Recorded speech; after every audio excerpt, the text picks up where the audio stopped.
Now, the greatest radio shows of all time.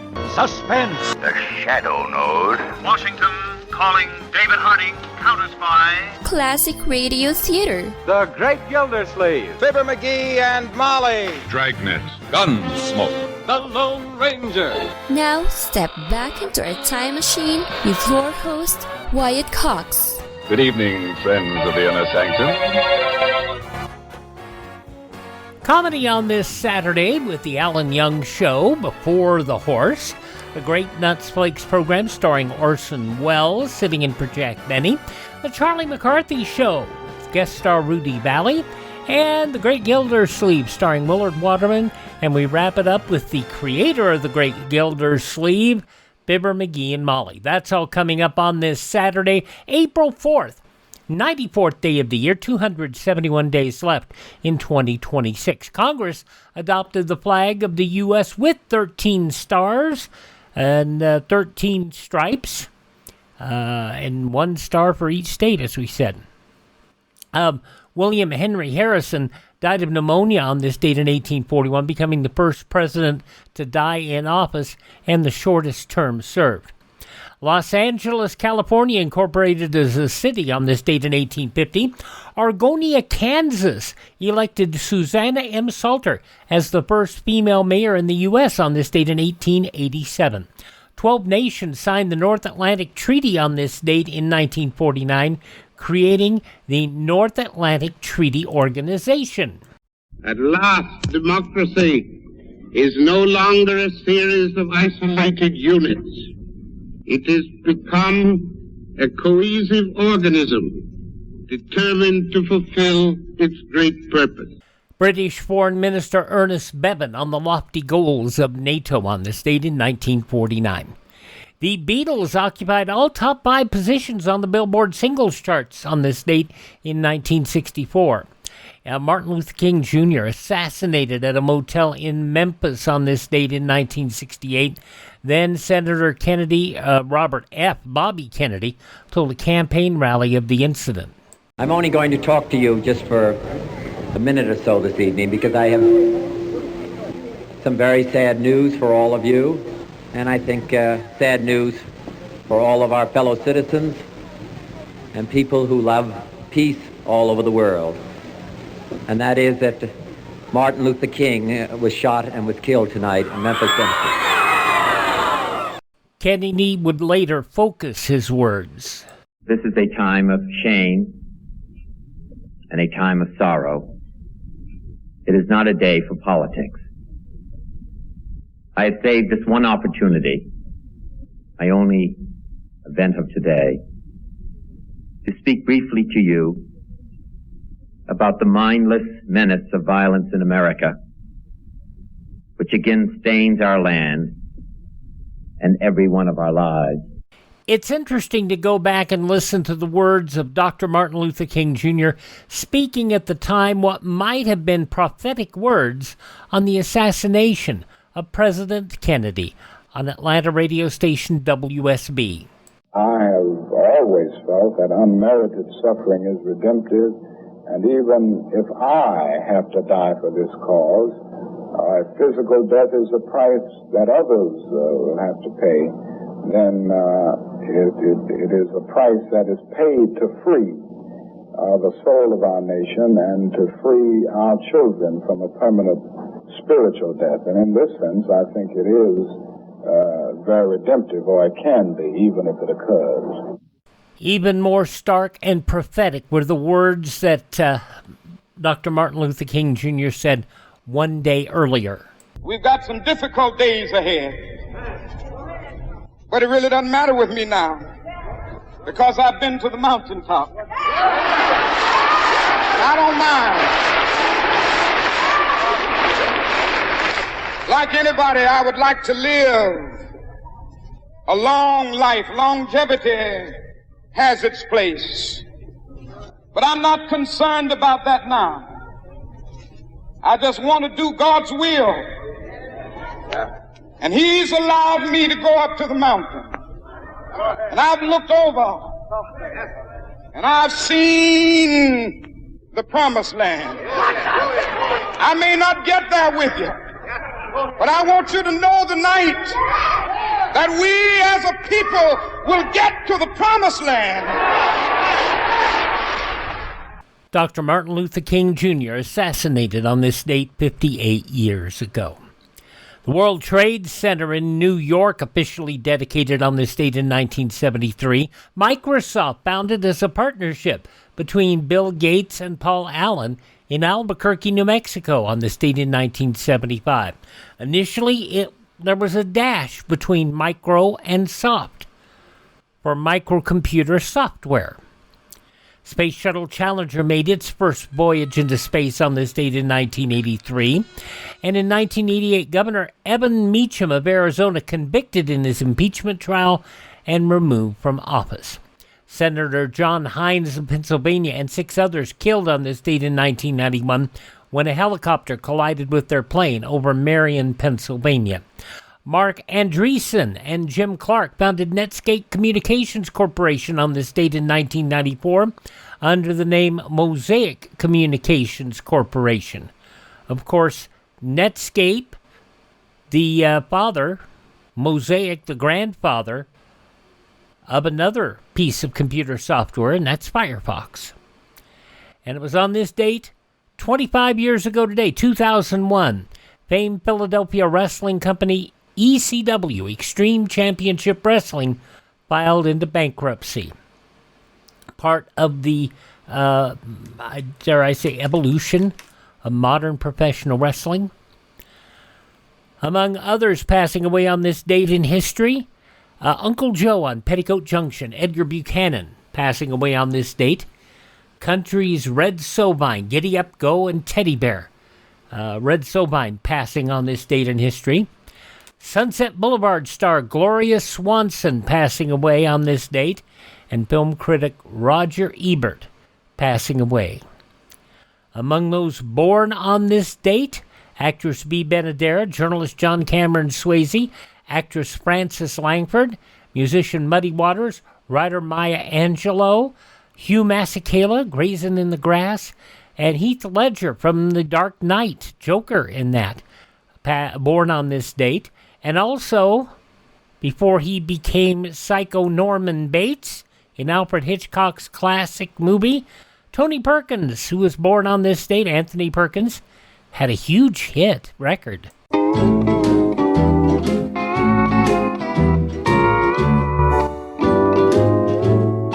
Let's go on a moonlight swim, far away from the crowd, all alone upon the beach. Our lips and our arms close within each other's reach. We'll be on a moonlight swim. Let's go on a moonlight swim. To the raft we can race, and for just a little while I'll sit and pretend that you're on a desert isle with me. On a moonlight swim. Before he was Norman Bates, hit number 24 in 1957, Anthony Perkins, born on this date in history. He is now acting and singing on an entirely different stage. Hi, this is Jeff Foxworthy. It is now time for the birthday announcements. The following people are now officially older than dirt. Speaking of music, as we were just a moment ago, record producer Clive Davis turns 94 today. Writer, biographer, and many of them unauthorized biographies. Kitty Kelly, 84 today, from Coach and Parenthood. Craig T. Nelson, 82, from Arrested Development. David Cross is 62. Robert Downey Jr. turned 61. Truth is, I am Iron Man.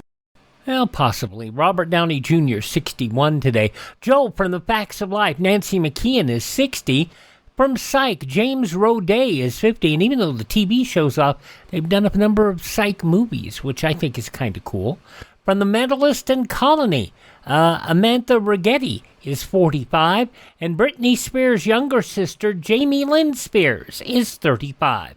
Those just a few of the people celebrating the 4th day of April as their birthday.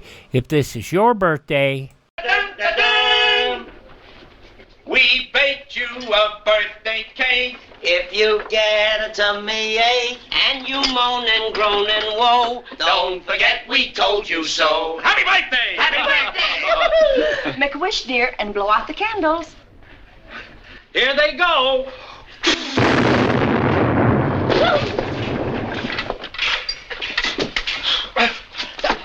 You've heard me talk a lot about Professor B's Digestive Aid, an all-natural blend of pure honey and historical apotheria for gentle digestive support. A number of you have tried it, and I'd love to hear what's going on with it. Are you doing well with it? Let me know if it has helped you. You can boost your digestive harmony naturally with a time-tested 2-ingredient formula designed to soothe and balance your gut. Real easy to learn about Professor B's Digestive Aid.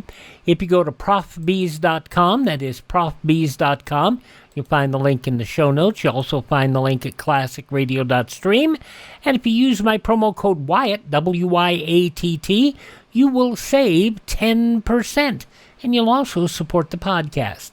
Check it out, Professor B's Digestive Aid, profbees.com, promo code Wyatt, W-Y-A-T-T, and save 10%. Give your gut the boost it needs with Professor B's Digestive Aid. Before he met Mr. Ed, Alan Young was quite a little comic. We're going to go back 79 years to hear The Alan Young Show.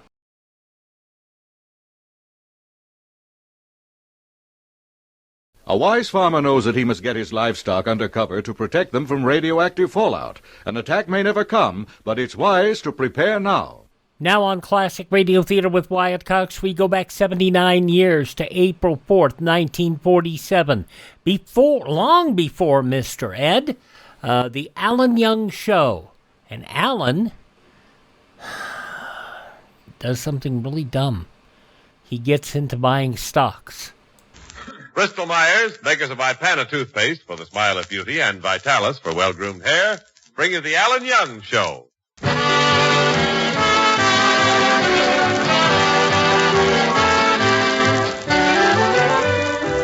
it's Friday night, and once again we meet the star of our show, that young man who is young today and young forever, Alan Young.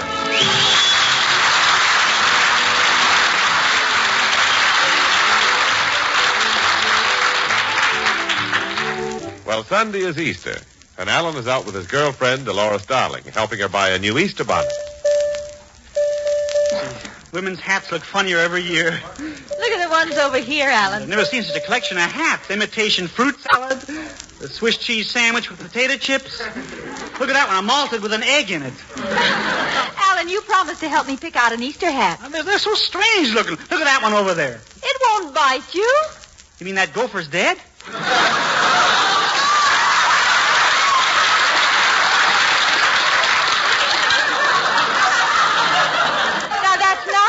They carry the very, very latest styles here. Look at that hat with the big brim. Looks like a Victrola record, huh? Well, that's what it's called, Alice. The new Victrola record hat. Don't you see the sign next to it? Oh, yes. Sale on Victrola record hats, $12.95. Light, comfortable, and on a windy day it plays the anniversary song. Now, Alan, if you're going to make fun of the new styles, I'll shop for my hat alone. Okay, I'll go over to the men's department and look at a hat for myself. Well, I'll see you later. Okay, Dolores. Women's hats. Every year they get sillier and sillier. Oh, here's the men's department. I wonder if there's a salesman... Oh, I beg your pardon. Yes, what can I do for you? Are you the salesman? Well, I'm not hanging around these Adam hats because I'm Eve.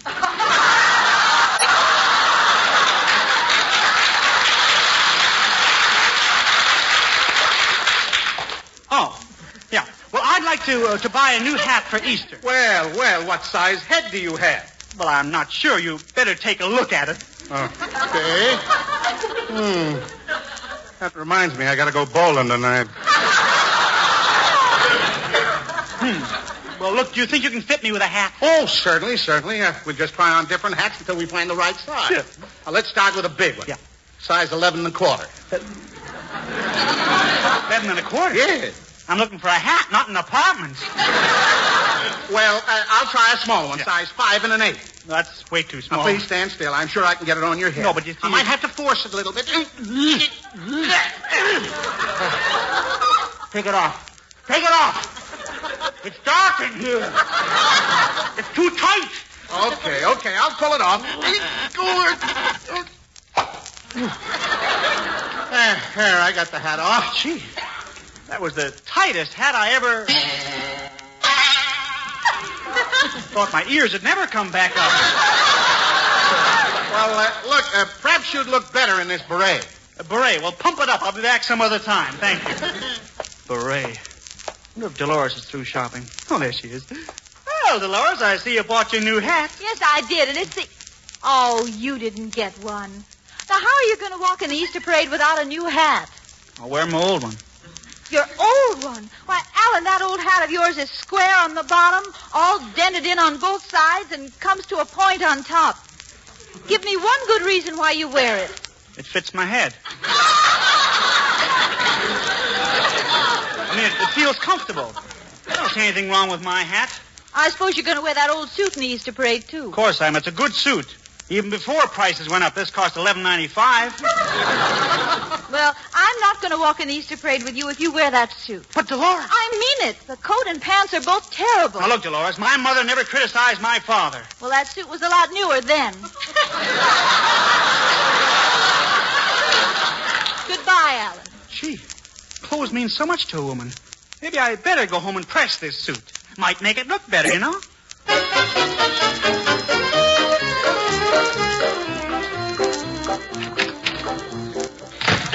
Hello, Jonathan. Hello, my lad. Whoa, you seem a bit upset. I am, Jonathan. I had an argument with Dolores about my clothes. I think I'll wear my other suit tonight. Well, if you do, my boy, you'll find it rather lumpy. Lumpy? Yes, I shall be in it, too. Wish you'd stop wearing my suit. You're heavier than I am, and the pants get all out of shape. Oh, nonsense, my lad. They're too big on me now. I have to sit down twice before I can hit bottom. Well, there was a time when Jonathan Mildew didn't have to wear borrowed clothes. I was the best-dressed Shakespearean actor of the day. You should have seen my pants, my boy. The creases in my trousers were so sharp they could slice ham. Did it cut you badly?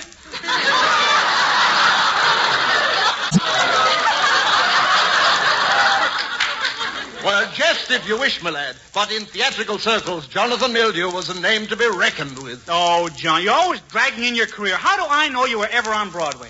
You doubt my word? Do you dare imply that the great Jonathan Mildew's successes on the stage are just a figment of his imagination? Do you dare suggest that my theatrical career is nothing but fabrications and lies? Yeah. Well, it makes good conversation. So Dolores says she wouldn't even walk in the Easter parade with me. Well, I suppose your rich friend, Hubert Updike, will be the best-dressed man in the parade, the same as last year. Oh, naturally. Look what he wore last year. A mink sweatshirt with ermine shorts. Probably win again this year, you know? Oh, speak of the devil, there's filthy rich Updike now. Well, I'll see you later, my boy. I must rehearse me Shakespeare. Okay. Oh, Alan, I'm here. Come tweak my ears, for I'm a great big Easter bunny. Hubert, you seem pretty happy this morning. Yes, Alan, in a few days it will be Easter, and Easter is the season of love. Well, I suppose you sent a box of chocolates to the one you love best? Well, I was going to, Alan, but I like fudge.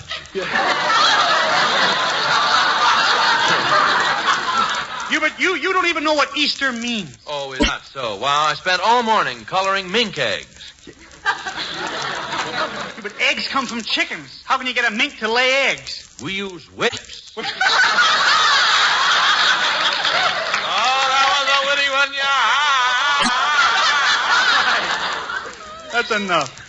I guess you'll be the best-dressed man in the Easter parade again, huh? Yes. I just bought a new suit for the parade, Alan. It cost me $4.5 million. $4.5 million for a suit? Well, after all, it came with 2 pair of pants. Oh,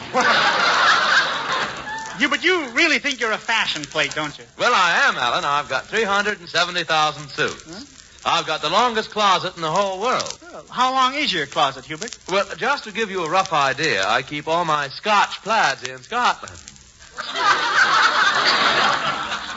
Yeah. So you're the best dressed man in town, huh? Well, I'll bet you can't answer a simple question on style. What is it, Alan? What's the proper thing to wear on your pants, suspenders or a belt? I don't wear either one. But you don't, your pants fall down. Not mine, Alan. Hubert, if you don't wear suspenders or a belt, your pants are bound to fall down. They wouldn't dare.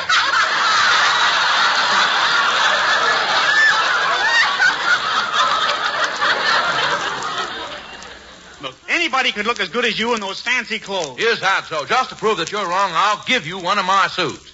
Here it is, right in this box. Hubert, you pay millions of dollars for your suits. Why are you giving this one away? The battery is getting weak and my buttons don't light up. It's all yours, Alan.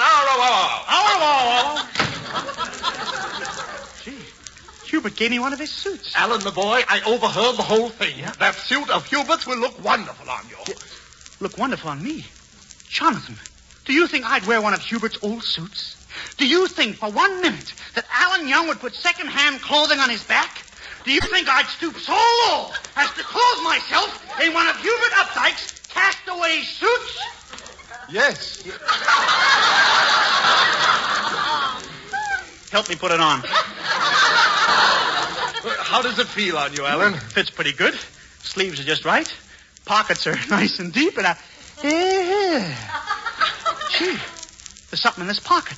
It's a piece of paper. Jonathan, look at this. What does it say, my boy? Listen, important reminder. Don't fail to buy AC&T today. Sure to move fast. AC&T? My lad, this is inside information on a stock. If Hubert Updike is buying this stock, it's a sure thing. Jonathan, we'll get every penny we have and invest it in AC&T. You're right, my lad. This is the start of my financial career. I shall become a Wall Street tycoon. What'd you be, a bull or a bear? An elephant.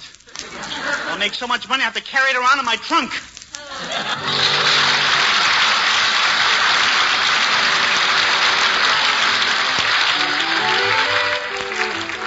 Well, let's hope the boys make it. Before we see, I wonder if you fellows listening would do something for me. And for yourself, too. Run your hand over your hair.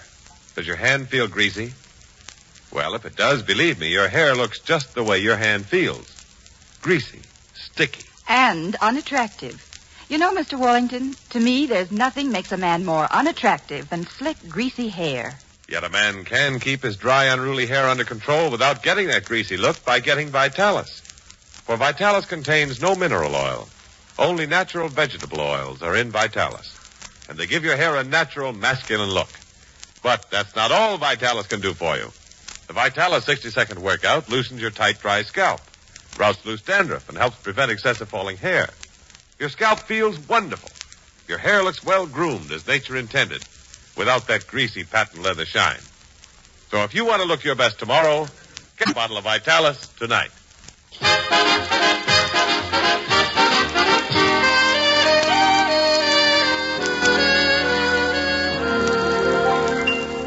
Well, Alan Young found a note in Hubert Updike's suit reminding Hubert to be sure and buy AC&T. Alan and Jonathan have decided to take advantage of this inside information. We find them now gathering together all their wealth. Don't worry, Jonathan. We'll have plenty of money to buy that stock. Plenty of money. Let's count it again, my boy. Okay. 1, 2, 3, 4, 5. 5 in that pile. 1, 2, 3, 4, 5. 5 in that pile. 5 in this pile, and 3 here. Well, that's 18 altogether. Yeah. We get 2 cents back on each one of these bottles.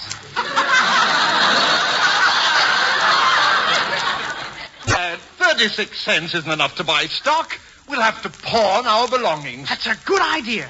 Why don't you look around your room for some valuable possessions, huh? Okay, my lad. Wonder who that is.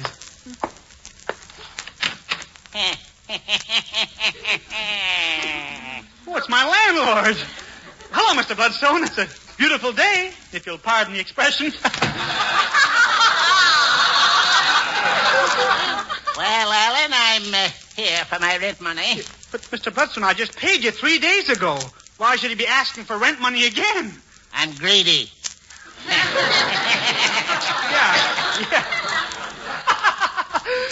Mr. Bloodstone, at least you've got to admit we take pretty good care of your house. I'll judge that for myself. Let me look around a minute here. Aha! Someone's been sitting on the chairs. Well, Mr. Bloodstone. And I suppose you've been stepping on the rug and sleeping on the bed? Well, I have another confession to make. What is it? We've been turning the doorknobs. I warned you about that. And look at the size of that cake of soap. You took a bath this week. Well, I couldn't help it. I was dirty. I told you what to do. I know, but sandpaper hurts. Never mind. You'd better take better care of my property or I'll raise the rent. I don't care if you do raise the rent. Pretty soon I'll have plenty of money. I've got some inside information on a big stock deal. Well, I don't care whether... well, perhaps I've misjudged you, Mr. Young. Tell me about this stock. Yes. Well, it's a sure thing. Bound to go up. In a few days, you can make a fortune. Are you laughing or laying an egg? Tell me, what's the name of this stock? It's AC&T. AC&T. I'll go out and buy some. But if that stock should go down, you'll be wearing a new style for Easter. New style? Yes. An off-the-face nose. Goodbye. Nice fella. Mr. Bloodstone's going to invest money, too, huh? I better make sure that stock is going up. I'll check with Mr. Busby, the editor of the Van Nuys Gazette. He ought to know. He's editor of the financial page, too.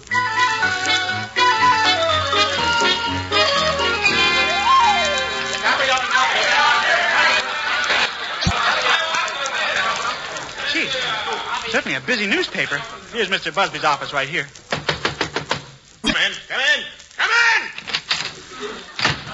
Pardon, Mr. Busby. Speak up, young man. Speak up. I haven't got all day. Busy Busby, they call me. Busy Busby. Can't rely on anybody around here. I've got to do everything myself. If I'm not checking the results of the latest elections, I'm down to the bowling tournament finding out the highest scores. Well, what do you want? Yeah. Well, Mr. Busby, you're editor of the financial page, aren't you? That's right. Know every stock. Know every single stock. I can tell you whether it's going up or coming down. Going up or coming down. Going up or coming down. Mr. Busby. Let me off at the 5th floor, please.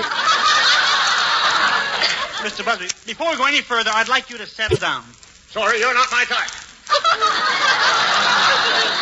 I don't want to get married. I just want some information on a certain stock. You should get married, young. Every man should get married. Every man should get married. Why should every man get married? Why should I suffer alone? I want to see my wife.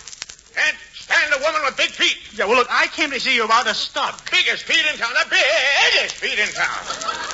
Mr. Busby. She doesn't wear shoes, walks around in orange crates. Never mind her. On account of her big feet, we had to buy twin beds. Twin beds? My wife and I sleep in one bed, and those big feet sleep in the other. Took off her shoes last night in the movie. 3 people climbed in, thought they had box seats. Now, you're exaggerating. Exaggerating. You should see her toes. Why, they're bigger than her feet. Huh? Had those big toes even when she was a kid. Used to have to play This Little Elephant Went to Market. Look, Mr. What about the stock? You think AC&T is a good buy? Goodbye. I didn't know you were going. Well, so long, young. No, I'm not going.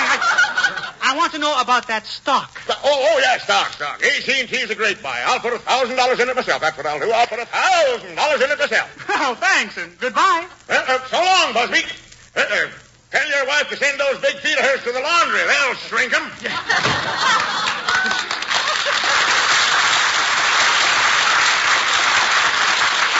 Well, even Mr. Busby's buying some stock.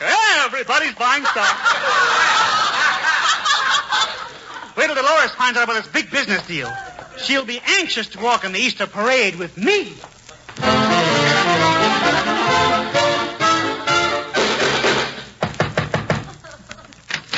Oh, hello, Alan. Hello, girl. Won't you come in? You bet you. Girl, I've came here to give you another chance to walk with me in the Easter parade. Oh, have you decided to buy a new suit? One suit? Girl, I'll have more suits than you can shake a stick at. That is, if you care to go around shaking sticks at suits. Alan, what's happened to you? What's happened? I've become a big businessman, a financial cocoon. Alan, you a businessman. Now, how did you get mixed up in the stock market? Inside information, my dear. This is just the beginning, girl. I shall branch out into foreign markets. You'll be a real Wall Street wizard. You are. Give this girl a box of Snickers. I shall buy up all the Hawaiian pineapple. I'll buy up all the Hawaiian sugar. I'll even buy up all the hula dancers. Hula dancers? I like a shaky proposition. I can't get over this change in you, Alan. You're so masterful. You're so right, my girl. My new Alan Young, domineering, forceful. Come to ma. Come to ma. I shall hug you until your ribs snap, pop, and crackle. Snap, pop, and crackle? Step up, girl. Let's make like Rice Krispies. Honey, I've never seen you like this before. Come here. And I'm going to cover your hair with my burning kisses. I want to press my burning lips into your hair. Sorry if I melted your bobby pin. Gee, honey, I like you this way. I owe it all to AT&T. Well, Alan, if that stock is so good, I ought to buy some, too. I'll go right upstairs now and call a broker. Put every penny you have into it, girl. I'll make that phone call right now. Okay. I'm sure glad I saw that note in Hubert's suit. Little does he know the good turn he's did me.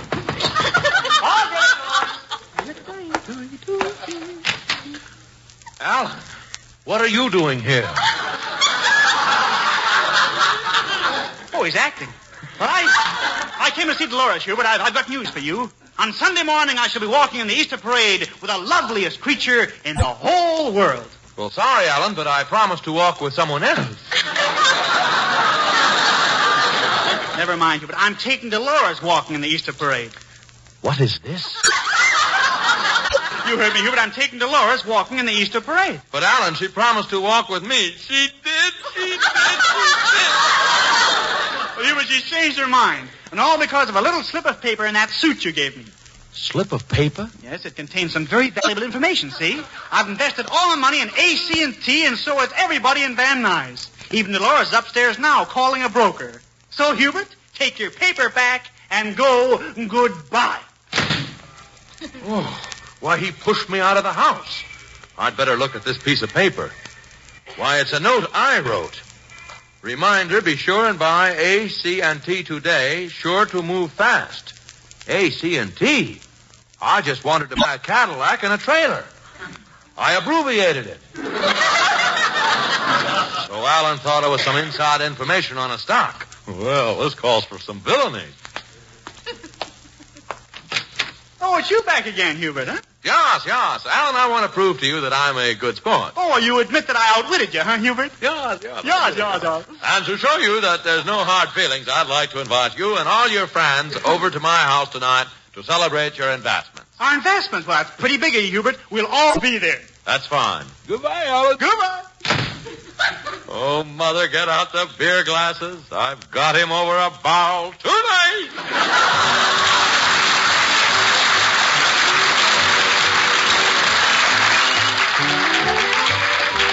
We'll see how Alan's investment makes out in just a minute. Meanwhile, I'd like to talk about an investment you can make that's sure to reap a big dividend in healthier, brighter teeth, a more sparkling smile. It's Ipana. Try Ipana, friends, and see what makes it so popular with dentists everywhere. For dentists prefer Ipana toothpaste 2-to-1 over any other dentifrice for their own personal use, according to a nationwide survey. Why don't you, too, see how Ipana can help your teeth? Help your smile to a brightness and loveliness you never thought possible. Use Ipana this easy way. Brush your teeth with Ipana, then briefly and gently massage your gums. Ask your dentist. That same nationwide survey showed that 7 out of 10 dentists recommend gum massage. Remember, Ipana is especially designed not only to clean your teeth, but with gentle massage to aid in the health of your gums. And firm, healthy gums are so important to sounder, brighter teeth, to that more sparkling smile. So try Ipana and gum massage, as so many dentists recommend for your smile of beauty.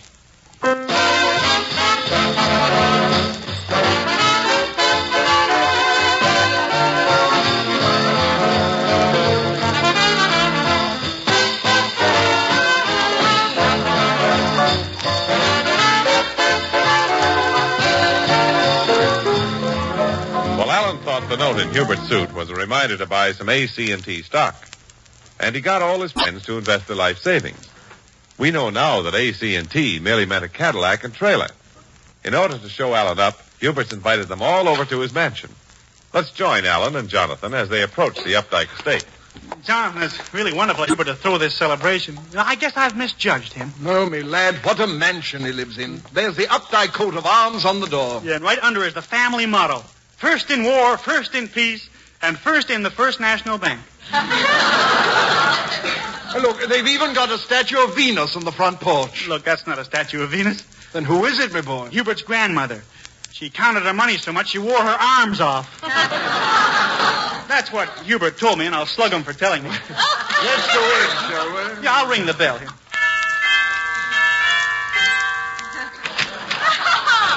Hello, Alan. Oh, hello there, Jonathan. Ah, Hubert. Greetings, Mr. Updike. Yeah, well, you're just in time, Alan. Everybody's inside getting boiled. Yeah.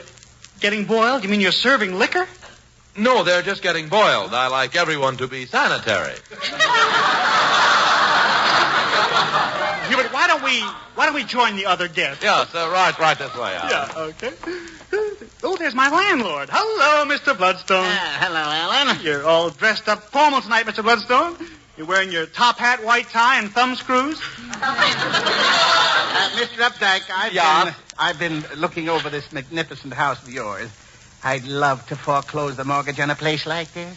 I'm a mean old skinflint, and I love to save money, dimes, nickels, pennies. Ooh, how vulgar. Everybody else seems to be having a good time. Well, look who else is here. Mr. Busby's the name. Busy Busby. Having the best time of my life. Best time of my life. Best time? All you're doing is sitting there staring at a bottle of 7-Up. Bottle of 7-Up? Is that what? A bottle of 7-Up? Of course it is. How do you like that? I've been applauding for an hour trying to get those dancers to come out behind those bubbles.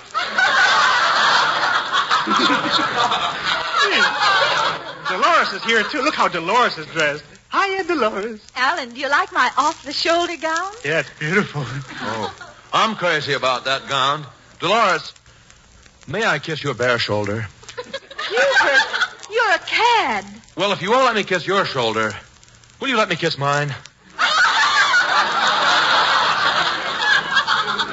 Ooh, how vulgar.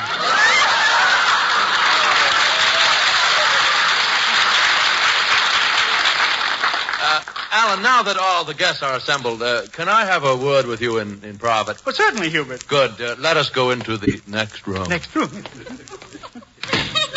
Alan, now that we're alone, I have something to tell you. You remember that slip of paper in my suit that said ACNT? You bet I remember, Hubert. Well, that was merely to remind me to buy a Cadillac and a trailer. Sure, and I told everybody... You wanted to buy a Cadillac and a trailer? Yes, it was the first of the month, and I had to deposit my money. AT&T stood for a Cadillac and a trailer? I thought it stood for stock. I got all those people out there to invest their money in... Yes, and I'm going to show them what a fool you are. In just 1 minute, the latest stock quotations will be on the air. I'm going to call them all in this room and turn on that big radio there. Hey, wow. Gee, if that stock goes down, they'll kill me. Alan, Milan, Jonathan. I just heard what Hubert said. There's no time to lose. Get behind that radio. Behind the radio? Yes, my boy. We'll pull out the plug. When Hubert puts that radio on, we'll broadcast any stock quotations we want. But that's been done so much, John. Quiet, Milan. They're coming back now. Quick, duck down and remain out of sight. Okay. Quiet. And now, ladies and gentlemen, I'll show you what a fool that Alan Young is. We'll see what happened to AT&T as soon as I turn on this radio. They're broadcasting the stock quotations. And now for the latest stock quotations presented by the West's largest stockbrokers, Dulin, and Son. And now for the latest reports from all over the country, we take you first to the New York Exchange. Take it, New York. Prices steady on Holstein cows. Hold for a long pull. And now to San Francisco. This is San Francisco. We now bring you the latest fishing stocks. Prices steady on halibut and salmon, but pikes have passed their peak. And now we take you to Savannah, Georgia. Why, shove my mouth. Here's a flash from the cotton market. Cotton pajamas are falling apart. In fact, the bottom has dropped out. That's 30 all for tonight, all. Remain seated, folks. They'll get to AT&T in just a minute. Yeah. If you want to invest your money now, don't delay. Just listen to this testimonial from a happy couple who used our investment service. Oh, John, dear. What is it, Agnes? Just think. Last year at this time, all we had was a little house, a car, and $500. That's right, Agnes. Then we gave our money to that wonderful investment company. That was just 1 year ago, and look at us now, Agnes. Yeah. No house, no car, no $500. This is getting ridiculous. When are you going to get to AT&T? Not for a long time yet, Hubert. Oh, so it's you and your friend Jonathan. You're in back of that radio. Well, it won't work, Alan. I'll plug in that radio right now, and we'll really find out what happened to AT&T. Amalgamated Redwood down 2 points. Federal Iron down 3 points. AC&T up 35 points. Oh, heavens, I've been Gabriel Heatered. Well, Hubert, what have you got to say now? Nothing, Alan. I know when I'm beaten. Oh, Mother, get the dinner off the floor. I turned the tables tonight.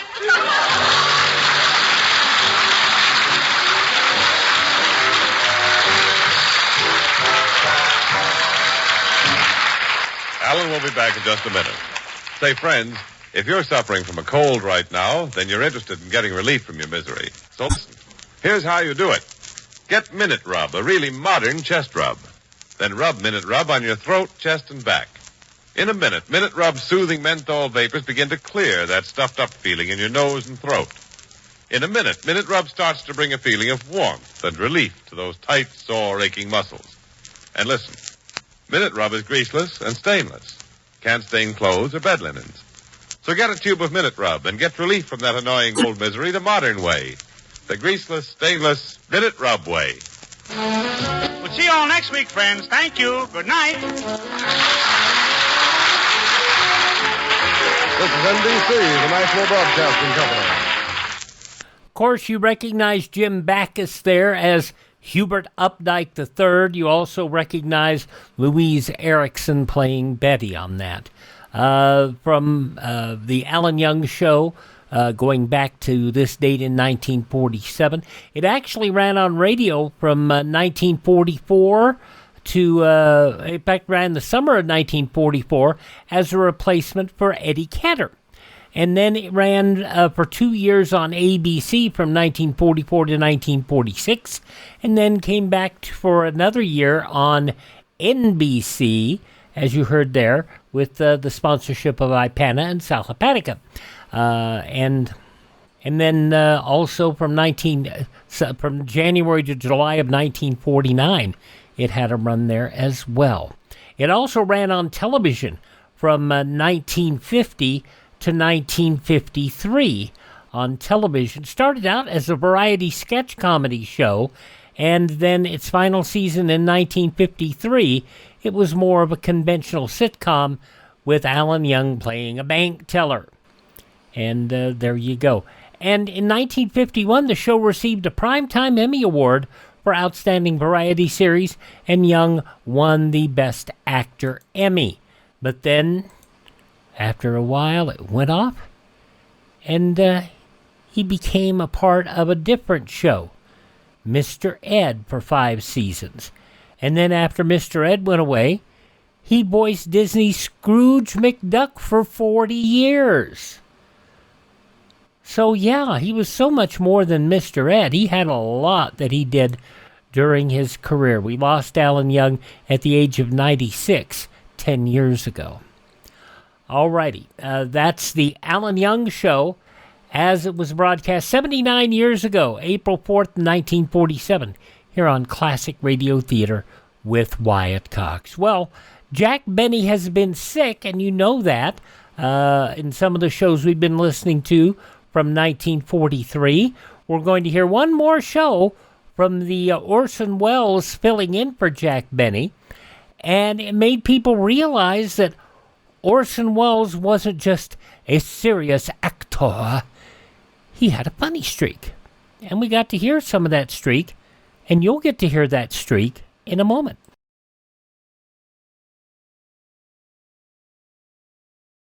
There is a defense against radioactive fallout. during enemy attack, get to a shelter immediately. Stay there until local officials advise you it's safe to leave. Be prepared. One of the great things about the Internet, I mean, apart from the fact that you can hear this show on the Internet, is that all of this stuff that was talked about way back when, it's all available free, and you don't have to write anybody. You can just do a search. We've got a couple of the housing plans in the show notes, family fallout shelters, and you can check that out there. Now, let us go back to 83 years ago, April 4th, 1943, a Sunday night, as Orson Welles is filling in for Jack Benny on what used to be the Jell-O show until World War II hit. Then there was no sugar, so they started peddling Grape Nuts Flakes. And let's hear this show with Orson Welles in for Jack Benny. No, Jack did not get sick of the Grape Nuts Flakes. The Grape Nuts Flakes program, starring Orson Welles, who's pinch hitting for Jack Benny, with Mary Livingston, Phil Harris, Dennis Day, Rochester, and yours truly, Don Wilson.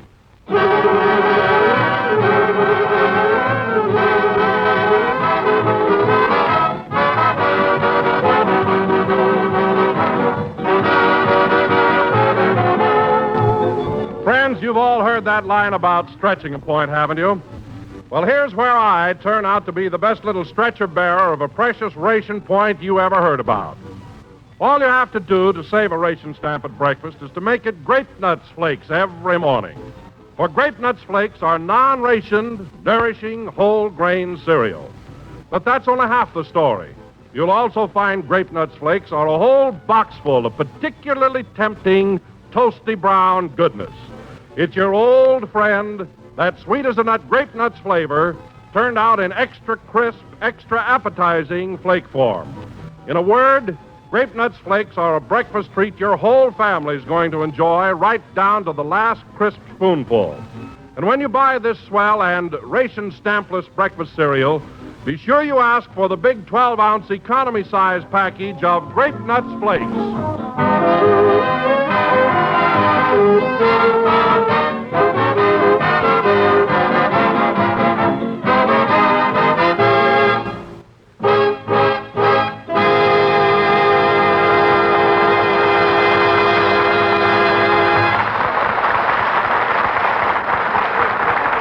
That was Night Train to Memphis, played by the orchestra. And now, ladies and gentlemen, once again, we take you to the little drugstore near the NBC building here in Hollywood, where our whole gang always gathers for a bite to eat before the show.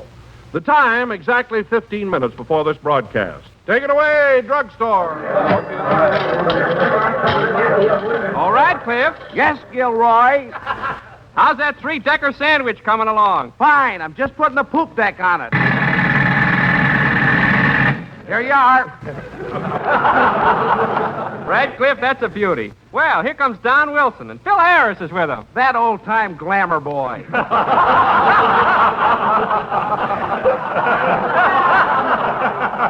If he pulls any of his Lulus today, I'll smack him right in the kisser with his lemon pie. Radcliffe, put that down. Hello, Mr. Wilson. Hiya, Phil. Oh, hello, boys. What'll it be, Twitch? Well, I ain't hungry, but give me a donut. I want to practice blowing smoke rings through the hole. Ha, ha, ha! Ain't that a Lulu? You asked for it, brother. Radcliffe! Bullseye! Wait a minute! Oh, now who threw this? Who hit me with that pie? Now, calm down, Phil. Here's my handkerchief. Wipe your face. As soon as I get this stuff out of my eyes, I'm going to murder somebody. Duck, Radcliffe. He's plenty mad. Here I go, under the counter. Whoop, bumped my head. That's what's wrong with him. He's always bumping his head. I wonder what happened to Mary. She promised she'd meet us here. If you're looking for Miss Livingston, she's over there in the phone booth. She got a call a few minutes ago from old man Benny in Phoenix, and she asked me to tell you to be sure and wait for her. Yes? Yes? Well, how do you feel, Jack? Well, what do you mean you still have your cold, but you've got your strength back? Oh, now you can blow a hole right through the Kleenex.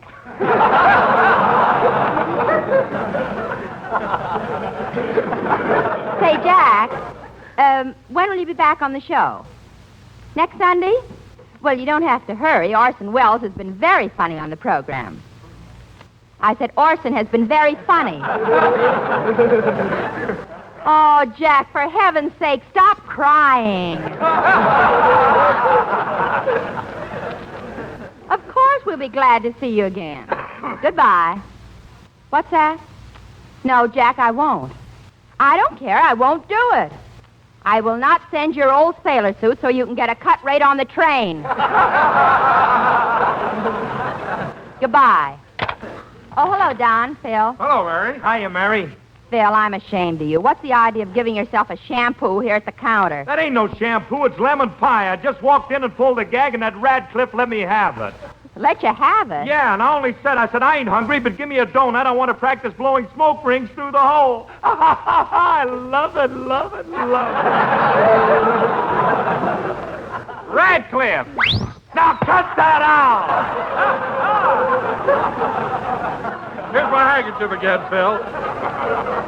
Oh, by the way, Mary, what did Jack have to say? Oh, he feels fine now. He'll be back on the program next week. Well, I'll be glad to see the old boy, but I'm sure going to miss Orson. You know, him and me was getting to be cultural buddies. What do you mean? What do you mean, Phil? Cultural buddies? Well, one night we go to an opera, and he explains The Barber of Seville to me. And then the next night we go to a burlesque show, and I wise him up on Betty rolling that ball of fire. What? Well, we got sort of a lend-lease on brains agreement, kind of. Oh, comb the pie out of your hair.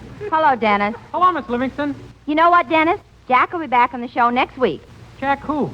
Jack and the Beanstalk. Who? Jack and the Beanstalk. That'll be a novelty, if nothing else. Oh, quiet. Well, look who's coming in. It's Miss Harrington, Orson's secretary. Oh, hello, Miss Harrington. Hello, Mr. Wilson. Good afternoon, everybody. Hiya, Muscles. Oh, young man, will you please take an order? Yes, ma'am. Mr. Wells will be here shortly for a malted milk with an egg in it, and the egg must be absolutely fresh. Yes, ma'am. Oh, Radcliffe. Yes, Gilroy. One fresh egg. One fresh egg coming up. Get busy, Gwendolyn. Give out.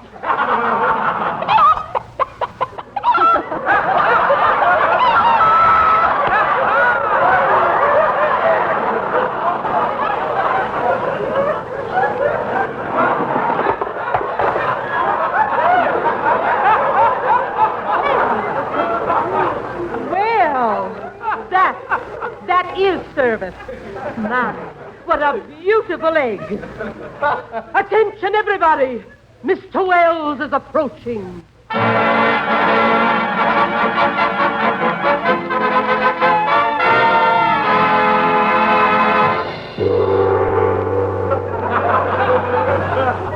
Good afternoon. This is Orson Welles.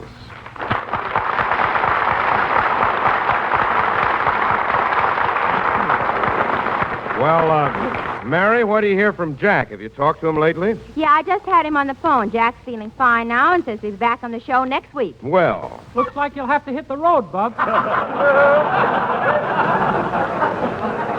Dennis. Naturally, now that Jack feels better, he should resume his rightful position. As for myself, I shall fold my tent like an Arab and silently steal away. When you put it that way, Orson, I could sob. Thank you, Phil. Thank you. Oh, Miss Harrington, did you order me a malted milk with an egg in it? Yes, Mr. Wells. And are you sure the egg was absolutely fresh? Yes. I was here for the unveiling. Excellent. Oh, Orson, I'm afraid you won't have time for that malted milk. We're due on the air in just a couple of minutes. Very well, and I shall have it delivered to me, oh boy. Yes, Mr. Wells? I want this malted milk delivered to Studio B as soon as possible. We'll bring it right over, Mr. Wells. Hey, wait a minute, Gil. We ain't no carrier pigeons. Get back under that counter. Yes, Mr. Wells. That's not an egg, Gwendolyn. That's his head. That's his head. Gwendolyn, control yourself. Hurry up, Orson. We'll be late for the show. Follow me, everybody. Last one in the studio is an old tomato.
That was Taking a Chance on Love, as who doesn't? Phil Harris was standing in front of the orchestra, and,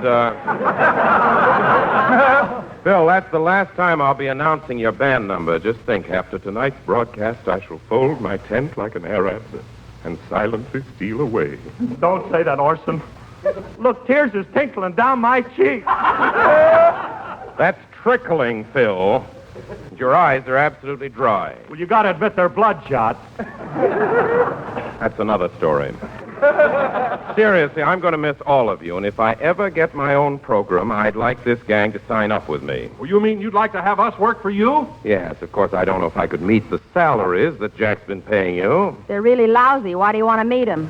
Very good, Mary. Incidentally, before I forget it, I'd like to have all of your phone numbers. Okay, here's mine. Here's mine, Wellesley. Here's my number, too. Thanks, fellows. How about yours, Mary? I don't know. If I give you my phone number, you're liable to call me up and ask me for a date. Oh, no, Mary. If I call, I assure you it'll be strictly business. Then you can't have it. Girls are certainly aggressive nowadays. You're telling me I went up to Alice Faye at a preview one night and asked her for her autograph, and the next thing I know, I'm married to her. Astounding. Women are sure hard to figure out, eh, Wellesley? Yes, Phil, but it's delightful research. And now, ladies and gentlemen, this evening for our feature attraction, OWP will present... OWP? What's that? Orson Welles Productions, Mary. I was trying to be modest. Some try. Dennis. Whoops, he bumped my head. Next time it'll be harder. As I was saying, for our feature attraction this evening... Go away, Dennis. Orson Welles Productions will present a dramatic thunderbolt which we trust will thrill and delight you. Well, I hope it's something Shakespearean, like the Taming of the Stew. The Shrew. No, Phil, it isn't the Taming of the Shrew. Well, is it Hamlet? No, it isn't, Mary. Is it The Merchant of Venice? No, Don, as a matter of fact, it isn't Shakespearean at all. Tonight, ladies and gentlemen, we will present our own version of Little Red Riding Hood. Isn't that delightful? Little Red Riding Hood. Ain't that kind of juvenile for you and me, Orson? Perhaps, Phil, but I think the kiddies who are listening in are deserving of a playlet, especially for them.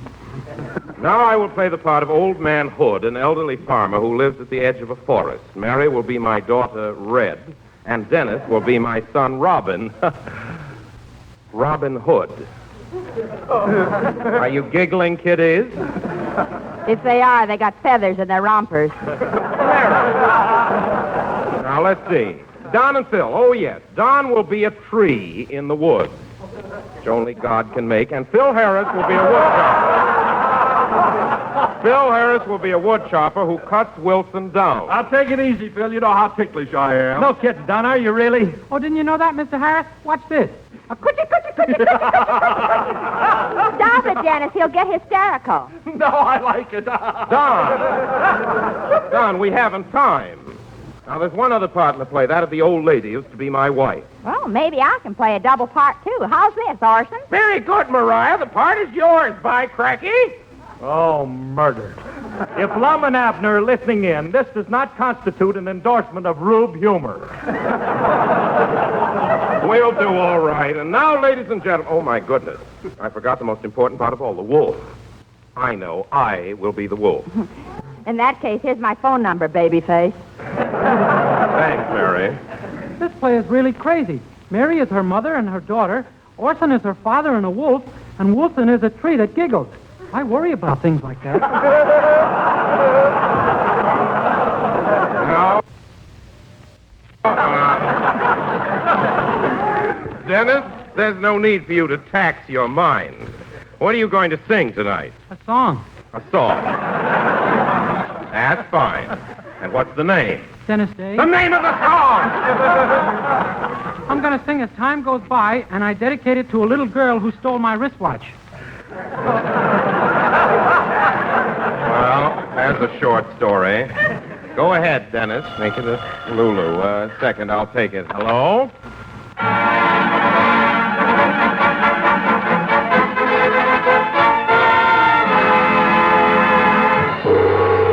Hello, Mr. Wells. This is Rochester.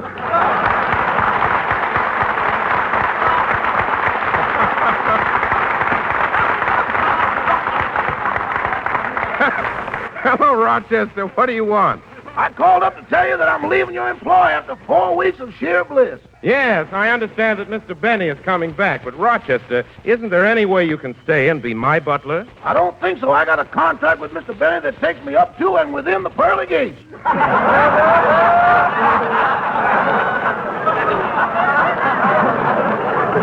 Well, there must be some loophole in the contract. Has your lawyer read it? Yeah, he just shook his head and said Lincoln wouldn't like this.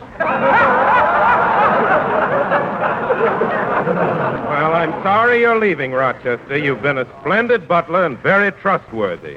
You know, when you came to work for me, there was a brand new bottle of bourbon in my liquor cabinet, and the cork hasn't been out of that bottle. That's the toughest cork I ever broke a tooth on. Well, in spite of that, Rochester, I'm certainly sorry that you're leaving me. Goodbye. Goodbye. Oh, Mr. Wells. What is it, Rochester? Just think, tonight I shall fold my tent like an Arab and silently steal away. That's my material. Yes, I know. I'm tired of that tent. I'm going to get myself a room. So long, Mr. Wells. Goodbye, Rochester. And now, ladies and gentlemen, before Dennis sings his song, I have a message of importance for all of you. Tomorrow, your B ration stamps, that is, the red ones, may be used for purchasing meats, cheese, or fats. This is your second set of red stamps, the B stamps, in Ration Book 2. You have a whole row of them to use this week in 8, 5, 2, and 1-point values, totaling 16 points in all for each person. Spend your ration stamps wisely and supplement them as much as you can with the plentiful, nourishing, unrationed foods. That was very good, Don. Just hear what I could have done with it. Go ahead and sing, Dennis.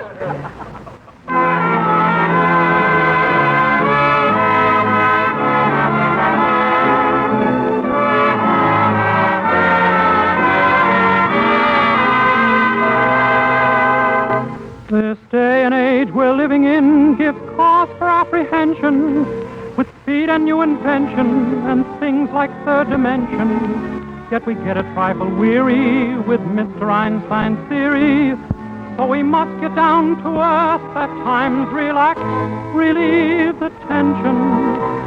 No matter what the progress or what may yet be proved, simple facts of life are such they cannot be removed. You must remember this. A kiss is still a kiss. A sigh is just a sigh. A fundamental things apply as time goes by.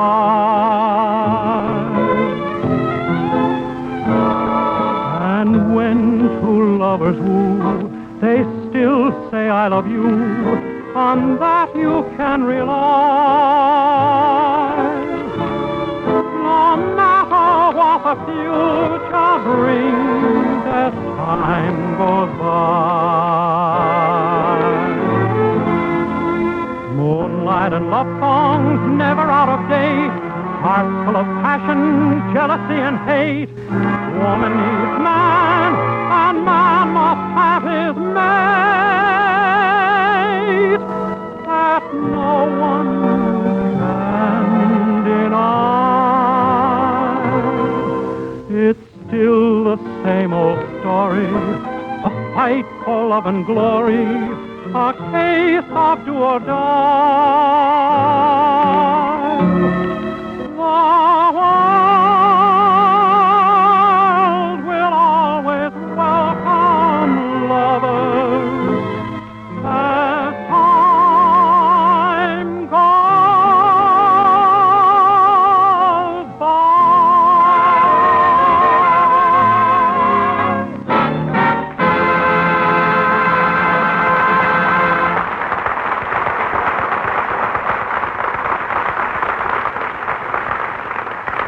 That was As Time Goes By, sung by Dennis Day. And Dennis, that really was very, very good. Thanks, Mr. Wells. It's decent of you to admit it.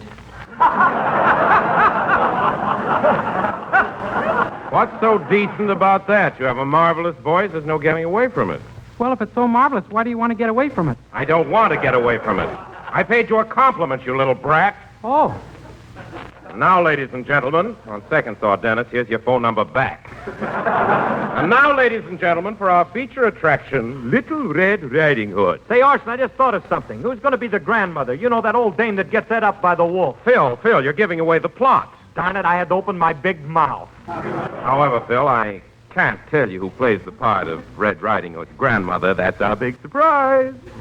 So here we go with Little Red Riding Hood. The play opens in the farmhouse of old Mr. and Mrs. Riding Hood.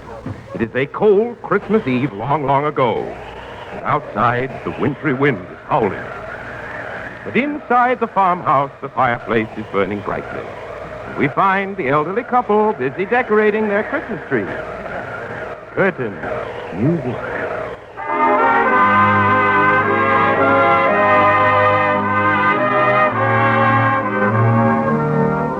Well, Ma, that Christmas tree sure is a beauty. Yeah, it sure is pretty there, all lit up. Where's my jug? I'm getting lit up myself tonight. Ain't that a Lulu? Ma, that pie was for supper. Well, it's up to your face. Start eating. Come in. Hello, Pa. Hello, Ma. Hello, son. Are you through with your chores, son? Yep. Did you milk the cow? Sure did. I creamed her, too.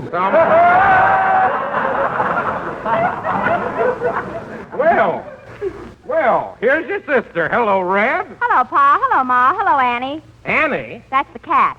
Oh. Say, we were worried about you, Red, out there alone with all those wolves. Yeah, did any of them come close to you? How do you think I got this fur coat?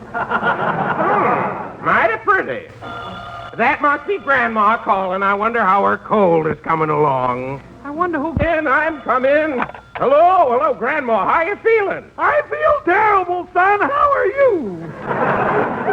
Your cold seems to be getting worse. Say, Grandma, have you been drinking your cough medicine? Yes, and I'm loaded. Now, Grandma, behave yourself.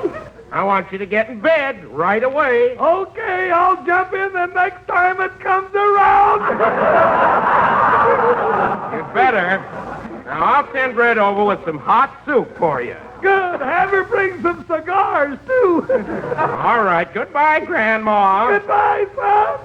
Now, Red, take this hot soup over to your grandma's and be careful going through the woods, Red. Okay. So long, Pa. So long, Ma. Goodbye, Annie, Joe, and Pete. Joe and Pete? Annie just had kittens. And right in my hat. Look out for the wolves, Red. Okay. So long, everybody.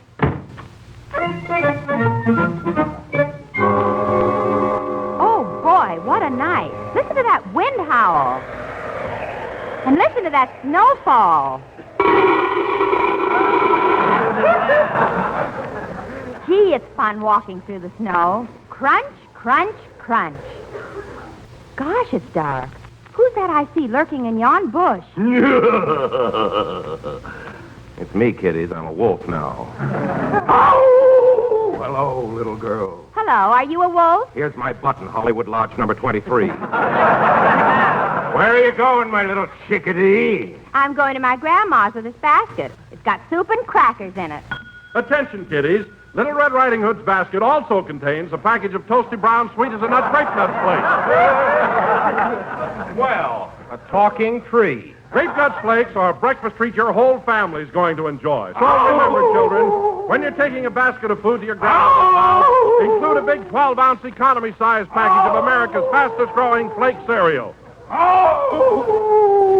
What are you howling for, Orson? I just sat on my wolf pen. Now to get back to Little Red Riding Hood. Hey, Red, where are you? She ran away. Ha ha! Chris is foiled again. Snarl, snarl. I know what I'll do. I'll beat Little Red Riding Hood back to her grandmother's house. And when I get there, I'll eat her up. Are you shivering, shavers?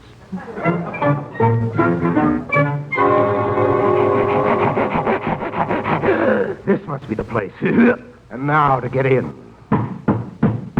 Who's there? It's Little Red Riding Hood. Gosh, you've got a cold, too. Come in.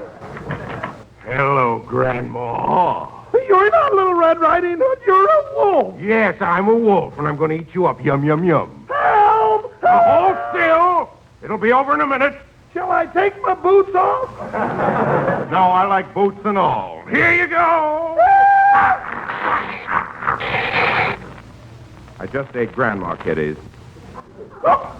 Darn those shoes. That must be Little Red Riding Hood now. I know what I'll do. I'll put on this nightcap and get under the covers. That'll fool her. I'll talk just like Grandma. Come in, Red. Hello, Grandma. I brought you a basket of food. Goody, goody. Come over here by the bed, my dear. Oh, Grandma, what big eyes you have. All the better to see you with, my dear. And oh, Grandma, what long ears you have. All the better to keep my derby from blowing off, my dear. And oh, Grandma, what sharp teeth you have. All the better to eat you with, my dear. You're a wolf. Where's my Grandma? I swallowed her, and you're next. Help! Help! Oh, wood chopper! Wood chopper! I'm coming, baby. Horses! Boiled again. Quick! Shoot the wolf! Shoot him! Shoot him! Shoot him nothing. I'm going to take my axe and chop him right in two. Don't do that. I'm in here. Thanks, Grandma. You saved my life. Play, Phil.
Patriotism on the food front begins with breakfast and never skips a single meal. So why not do as our government urges? Why not start every day with the whole grain cereals that are plentiful, nutritious, and ration stampless? Now for a rousing and right kind of breakfast, just try heaping bowls of crisp, toasty brown Grape Nuts Flakes. Grape Nuts Flakes are a whole grain cereal, the kind that bring you the wonderful nutritive magic of natural whole wheat. And every appetizing dish of Grape Nuts Flakes and milk supplies many of the food essentials of scarce foods, including meat. Essentials such as proteins, iron, phosphorus, calcium, plus those two important B vitamins, niacin and B1. So you'll have fewer problems getting the proper food values into the rest of the day's ration menus if you serve Grape Nuts Flakes, not only at breakfast, but as a dish for light lunches, suppers, or bedtime snacks. Eat plenty of whole grain cereals, friends. Remember, they can help to make up for many of today's food scarcities. And delicious, thrifty Grape Nuts Flakes is one of your very best bets.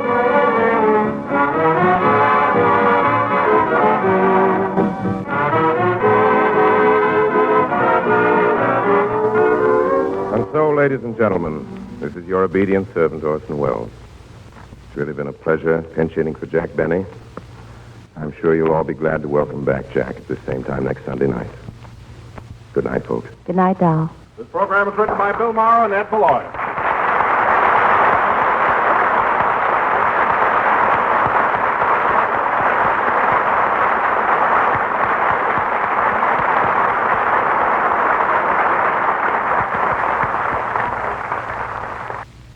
Orson Welles in for Jack Benny on the Great Nut Flakes program, going back 83 years to January to April 4th, 1943 here on Classic Radio Theater with Wyatt Cox.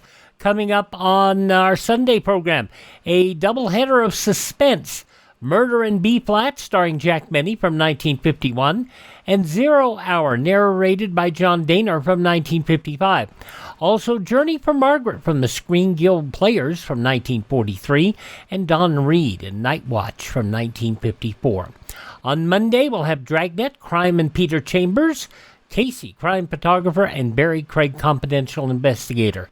Comedy on Tuesday with Abbott and Costello, Amos and Andy, Jimmy Durante, and Danny Kaye. On Wednesday, we will have for you The Great Gildersleeve, starring Harold Perry, Amos and Andy, My Favorite Husband, and Jack Benny, where the IRS comes to visit Jack. Dum-da-dum-dum. We will have on Thursday Bill Harris and Alice Faye, My Favorite Husband, starring Lucille Ball and Richard Denning, Fibber McGee and Molly from 1946, and Father Knows Best from 1953. On Friday, we'll have the Lux Radio Theater, Lives of a Bengal Lancer from 1939, and episodes of Gunsmoke and Have Gun Will Travel. A week from today, we'll have a 1954 edition of the Jack Benny program, George and Gracie, The Great Gildersleeve, and Dean Martin and Jerry Lewis. That's coming up the week ahead here on Classic Radio Theater with Wyatt Cox. Up next, Charlie McCarthy.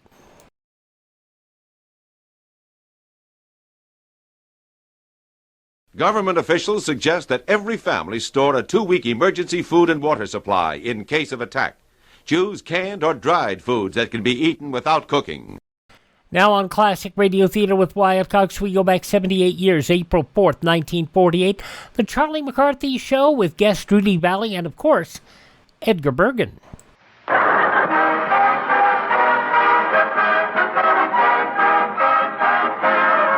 Makers of tenderleaf tea and royal pudding bring you the Charlie McCarthy Show.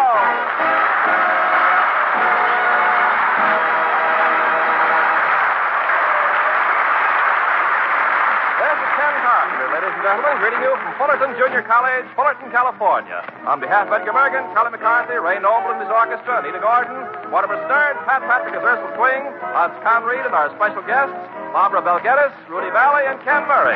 And here are Edgar Bergen and Charlie McCarthy.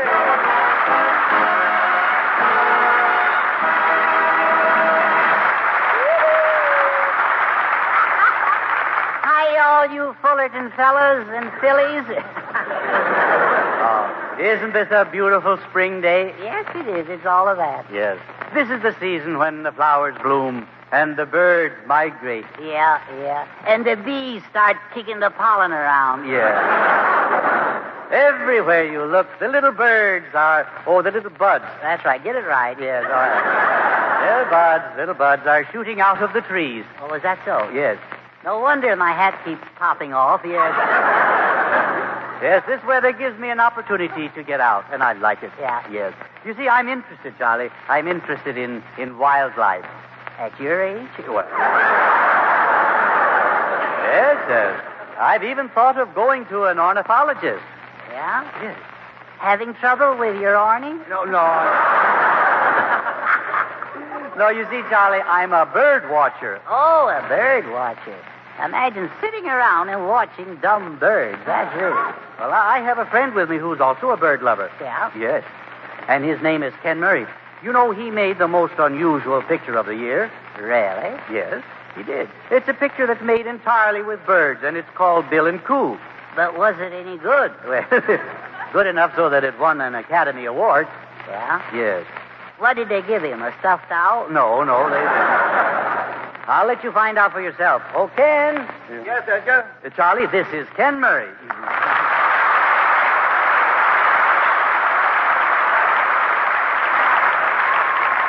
Hello, Mr. Murray. Well, if it isn't my old friend, Oscar McCarthy. Yeah. What do you mean, Oscar? Oh, I'm sorry, Charlie. It's a natural mistake. The name is on my mind so much these days. Academy Award and all that stuff. Oh, you must suffer, yes. So tell me, what do the birds do in your picture? Oh, why, Charlie, they do most everything. They juggle, turn somersaults, work on a trapeze, and they even walk a tightrope. Well, I can do that. Without dragging your tail? Yeah. You got me there. Yeah. What bird do you think is the smartest? Well, I'd say the cuckoo. Why? Because it can tell time. Listen, Jolly, do you know what chimney swallows do? Swallow chimneys? That's right. Mr. Murray, what is the secret with this thing? What makes your birds so smart? Oh, it's very, very simple, Charlie. Uh-huh. I talk to them. Oh. You talk? I talk to them. Talk yes. to birds. Yes. Yes. We must be kind to him. Mr. Murray, when did you first start talking to birds? Well, one night I was lying awake in my bed. Yes. And I heard the patter of little feet on my roof. That's when you should have called a doctor. Well, it may sound a little bit ridiculous, but Ken, I really believe that birds have a language. I think that tweet tweet must mean something to another bird. Of course it does, Edgar. Look, I'll be glad to give you boys a lesson in bird language if you'd like. Yeah, sure. Well, now, yeah. first, you take the words tweet, tweet, tweet. Yeah? And to understand them, we'll have to break them up. Well, then you'll have shredded tweet. Of course, Charlie, if you've studied your grammar, you know there's a present tense, a past tense. A hortense and a pup tense. Now, look, let's translate the word, the twee, twa, twer. Yeah. Let's translate that, twee, twa, twer, which means, look, who's here? It's I'm. See? It's I'm. Yeah, you see, I'm is an idiom. Oh. Well, let me say it. Oh, ism? You take, for instance, the prepositional phrase, tweety, tweetle. Tweety, tweetle. Tweety, tweetle. Yeah. That means with him. With him. See, and tweety, twaddle means with me. With me. Yeah. Uh-huh. Well, now, what's with you? Nothing. What's with you? I'll trip him up yet. Mm-hmm. What does cack-a-doodle-doo mean? That means, there's good news tonight.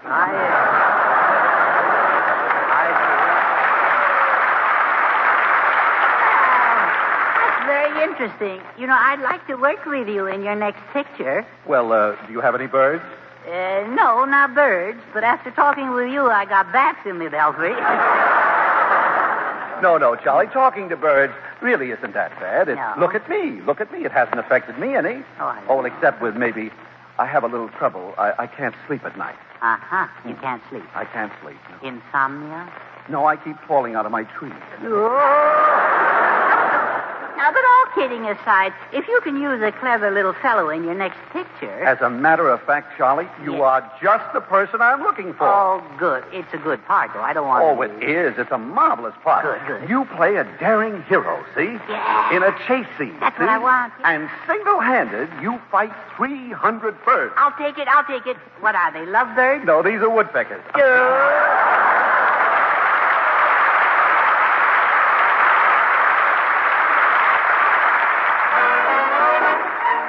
And the orchestra now play one of the hit songs from Republic's Bill and Coo, I'm a Little Tune.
That makes a bestseller in the grocery store, people asking for something delicious.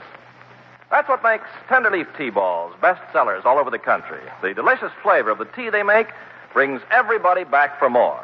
Year-round, Tenderleaf tea balls hold first place because they're better in every way. Any growing plant at this season of the year shows you where the extra flavor comes from. The new leaves are pushing out towards the ends of the branches. And on the tea plant, that's where the flavor grows. Old leaves lower down are coarse and overgrown. Tea from those old leaves can't compare with what you get from the young top tea leaves.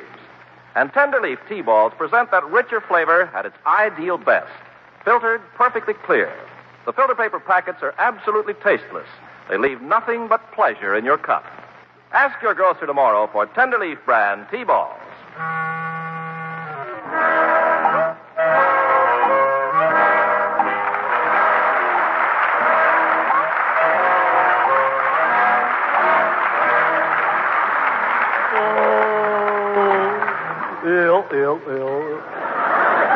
Well, Mortimer, greetings and salutations.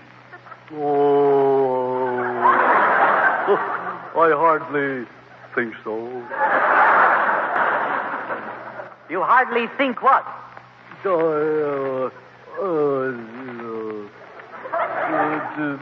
don't know. You started this whole mess. All right. Well, tell me, what does coming of spring mean to you, Mortimer? Spring in the air. Well, it means I got to do my spring planting and gardening. Yes, it does. And tell me, is anything coming up yet? Yeah. What? Gophers. Gophers, yes. Yeah, you got a good crop of them. Yeah. Well, after the long winter, I imagine you have to start getting your farm into shape again. Oh, sure, yeah. Spring always sort of catches me with my fence down. Are you good at building fences? Well, no, I'm not. But I didn't know till I come to town yesterday that they got schools to learn you how. Learn you how? Yeah. To build fences? Are you sure? Yeah. On a building I seen a sign what said fencing lessons. I see. Mortimer, you didn't go in there, did you? Yeah, and I was darn lucky to get out of there alive. Why? Well, the minute I got in there, some crazy feller grabbed a long bread knife and started jabbing me in the stomach. Well, he had a sword and a mask on, didn't he? Yeah. Well, now, Mortimer, he was harmless. Harmless nothing. He was a monster. A monster. He was a regular Frankenfurter. And the minute he seen me, he went the jerk. The jerk. Well, I hope he didn't frighten you. I was so scared my teeth was clicking like castanets. Well, surely you know by now the man's purpose. Well, I know what he was after. Yeah? Oh, sure. He was after my scalp. Your scalp? No. Every time he sliced at me, he yelled, toupee. No. Yes, he did. The word is touché. Oh, maybe so. It's a fencing term meaning you have scored. Yeah? You have scored. Oh, I see. Fencing is a very fascinating and beneficial sport. It develops speed. It sure does, yeah. I ran out of there faster than greased lightning bugs or something. Mortimer, what would you say if I told you that I don't think that you have the sense you were born with? Well, I'd say, touche.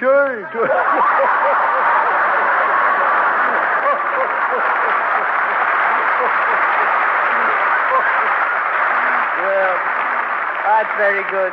Mortimer, nothing you say today can upset me. No, because of the success of the picture. I remember Mama. Yeah? What are you so happy about? Well, you see, I'll tell you. Harriet Parsons persuaded me to appear in the first picture that I've ever made without you or Charlie. Yeah? Yes. Have you seen Mama? No. I live with Grandpa. Oh, with Grandpa. Well, is your mother living yet? No. Not yet. Not yet, I see. Well, I'm speaking of George Stevens' production of I Remember Mama, which has recently opened to unprecedented attendance and is receiving enthusiastic public acclaim.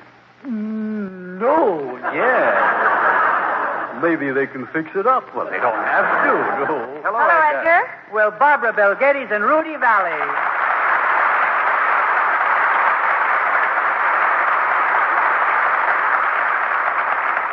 Edgar, we dropped in because we feel like celebrating. Well, so do I, Rudy. Edgar, this is a happy reunion. Yes, Rudy and I haven't seen you since we finished our picture at RKO. Well, Barbara, I must tell you that you gave an outstanding performance. Well, thank you, Edgar. But to me, the scene in which Miss Dunn sang in the hospital, that was the high spot. Rudy, what did you think of Miss Dunn's song? Well, it was excellent and all that sort of thing. Yes. But I couldn't help but feel that it was a wonderful spot for a saxophone solo. Yes.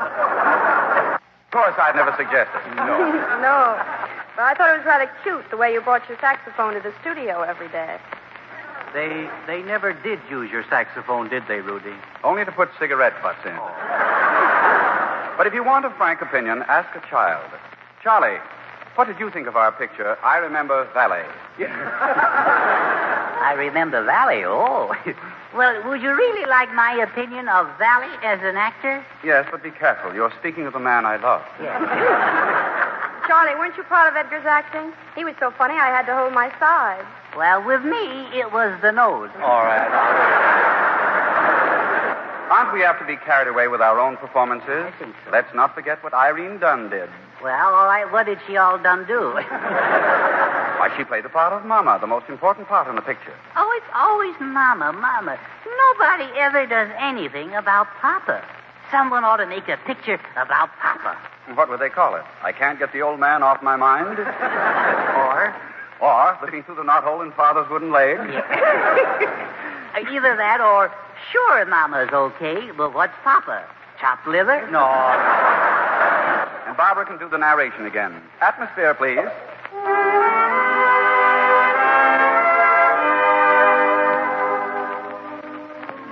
I remember my brothers and sisters, my aunts and uncles and the rest.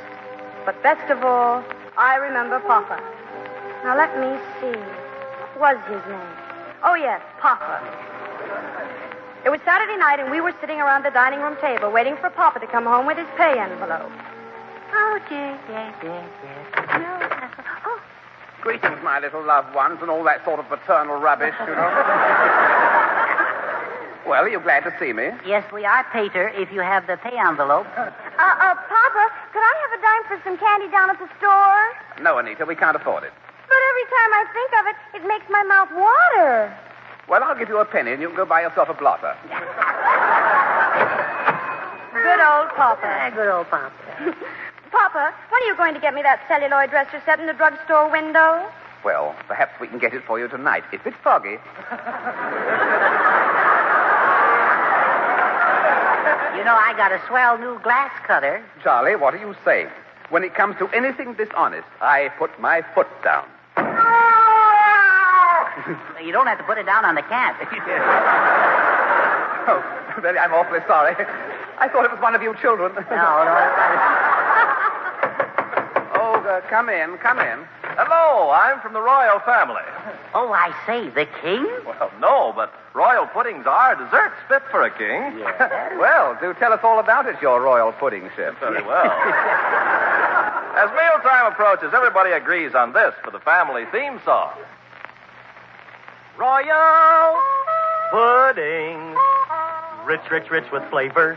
Smooth as silk. More food energy than sweet, fresh milk. Royal. More food energy than sweet, fresh milk. Yes, royal puddings give more food energy than sweet, fresh milk. Mothers know the magic in milk. It's rich in proteins, vitamins, minerals, and in food energy, too. So give your children plenty of milk and plenty of royal puddings. Because royal puddings give even more food energy. Yes, even more food energy than the milk you make them with. Children need plenty of food energy for the running and jumping that helps develop better bodies. And royal puddings cost so little. Rich, delicious chocolate, smooth, creamy vanilla, mellow golden butterscotch. Ask for royal tapioca puddings, too. 3 wonderful flavors. Your grocer will have them soon, may even have them now. Royal pudding. Rich with flavor. Smooth as silk. More food energy than sweet, fresh milk.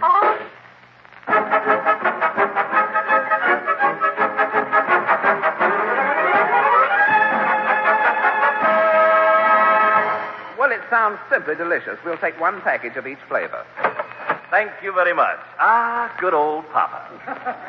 Papa, while the cash register is open, I need $1 for my piano lesson. Oh, and I need $1 for my singing lesson. Yeah, I need $1 for earplugs. I can't. Well, Anita, let's hear how you're progressing with your singing. No, not you. This is going to be a solo, Kitty.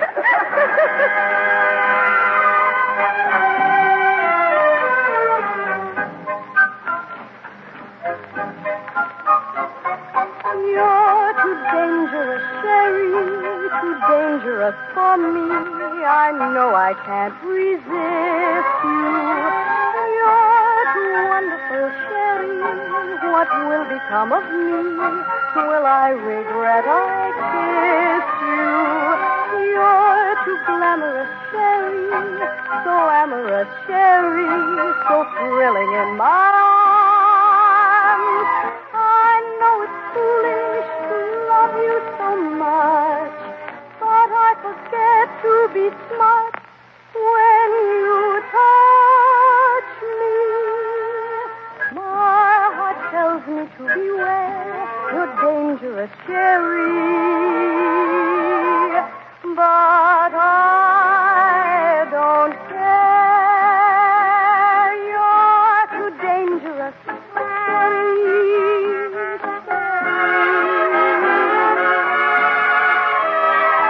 you're too wonderful,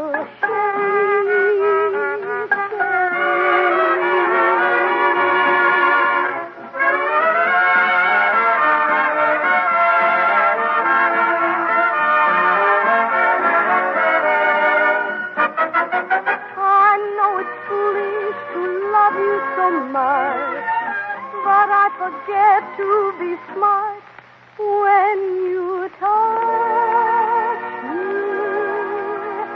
My heart tells me to beware, you're dangerous, Sherry, but I don't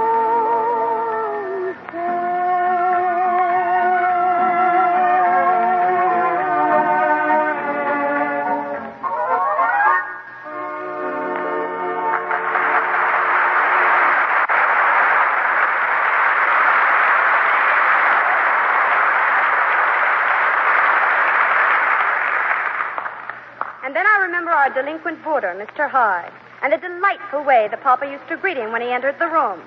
Mr. Hyde, when are you going to pay your rent? Question. Always question.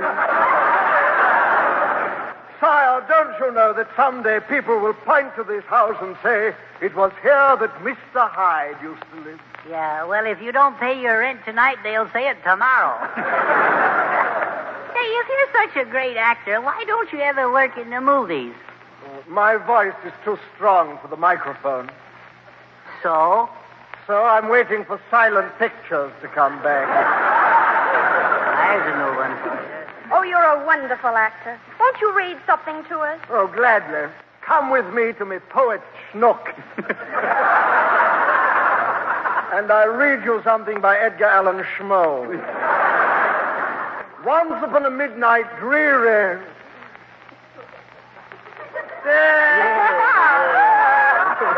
Virgin, wake up, you know.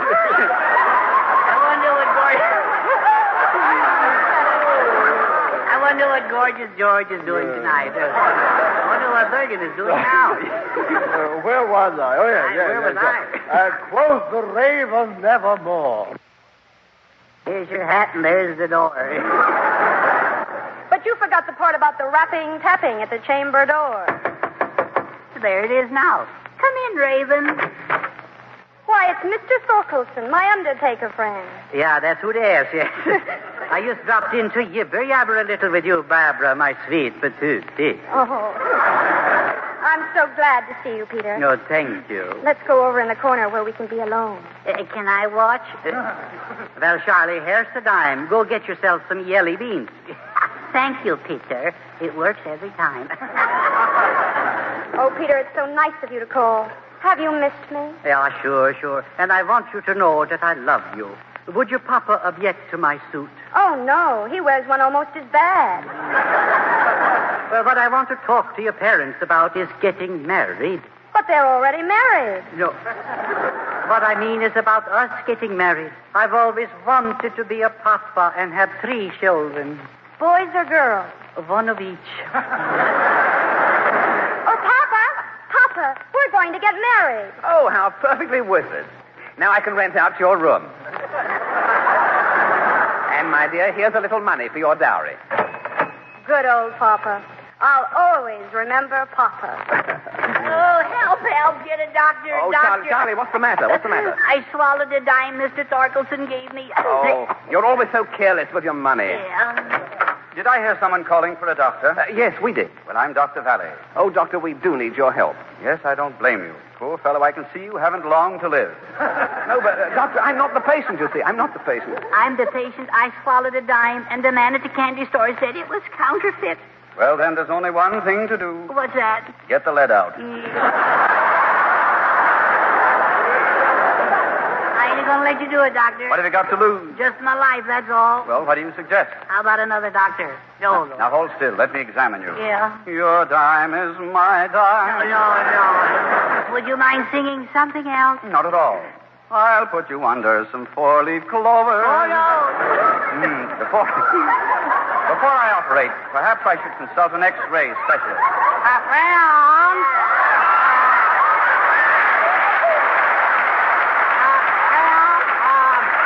Just simmer down. Goodness knows I haven't much to say as it is. Bounds, my name is Dr. Ursel Twain. Yeah? And that's right, I'm a doctor. MD, DF, DDT. And Bounds, it's lucky I just happened to overhear. Oh, you did?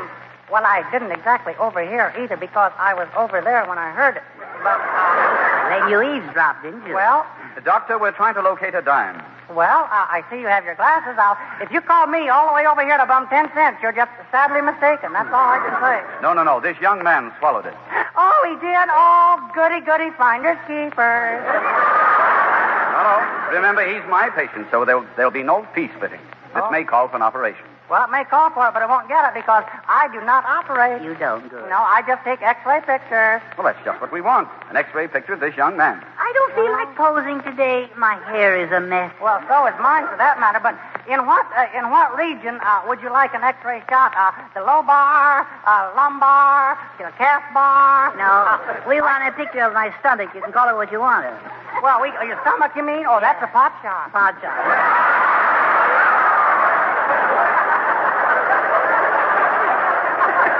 Well, now, Doctor, look, we don't have much money, so we have to have a rock-bottom price. Well, I have the rockiest bottom in town. Hey, doctor, just how much will the operation cost? Well, since you're under 12, I'll give you my cut rate, $25. Oh, Papa will take care of that. Good old Papa. Yeah. Oh, my word, the cash box is empty. Yeah, good. What? Why, you old stinker, throw the bum out here.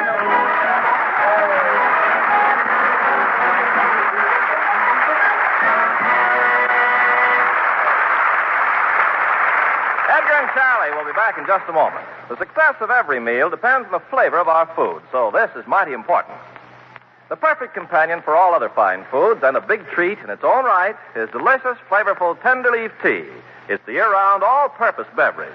This richer blend is not only appropriate for every occasion, but doubly welcome because it's famous for the flavor of the top tea leaves. If tea grew in your garden, you'd see the big difference between the new leaves out toward the ends of the branches and old leaves lower down. And in your cup, the contrast is even greater. You can taste the difference there.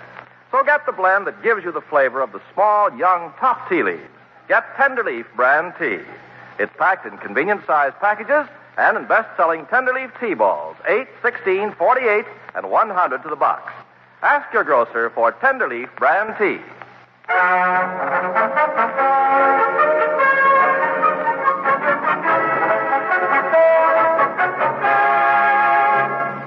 Well, Charlie, next Sunday our guest will be Dr. Max Mason of California Institute of Technology. Oh, not a school teacher. No. Dr. Mason is a well-known scientist, and he's greatly responsible for the famous 200-inch telescope at Palomar. Oh, well, be on hand next week, folks, and we'll get an eyeful. I'll explain it to you. Good night.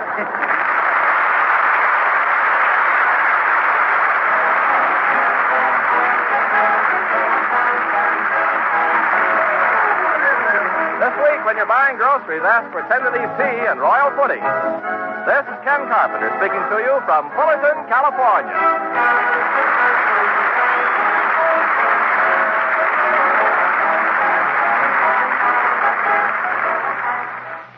There you have it, Edgar Bergen and Charlie McCarthy, 78 years ago, April 4th, 1948, here on Classic Radio Theater with Wyatt Cox. Coming up next, Willard Waterman as the Great Gildersleeve.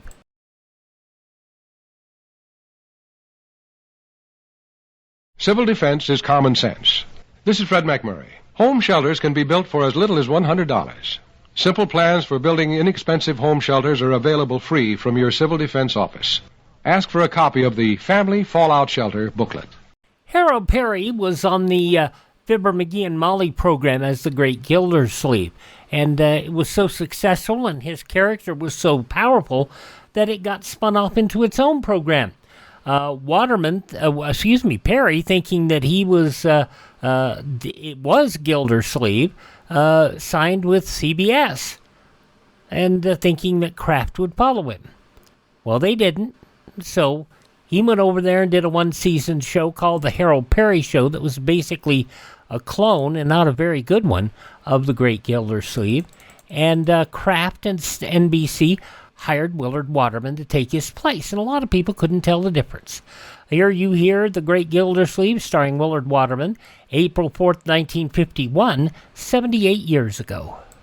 The Kraft Foods Company presents Willard Waterman as the Great Gildersleeve.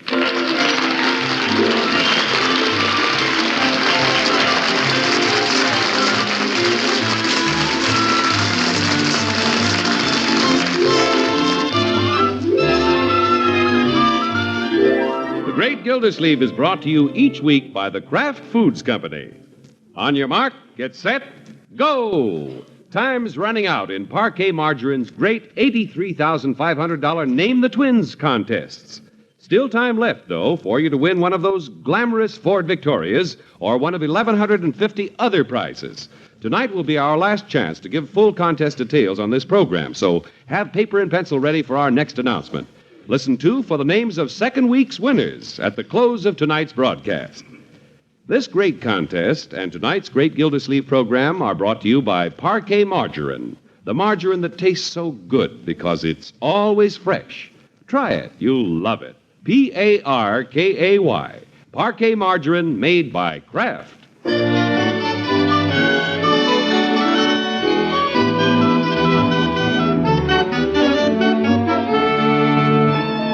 Well, the twins are growing and getting brighter and cuter every day.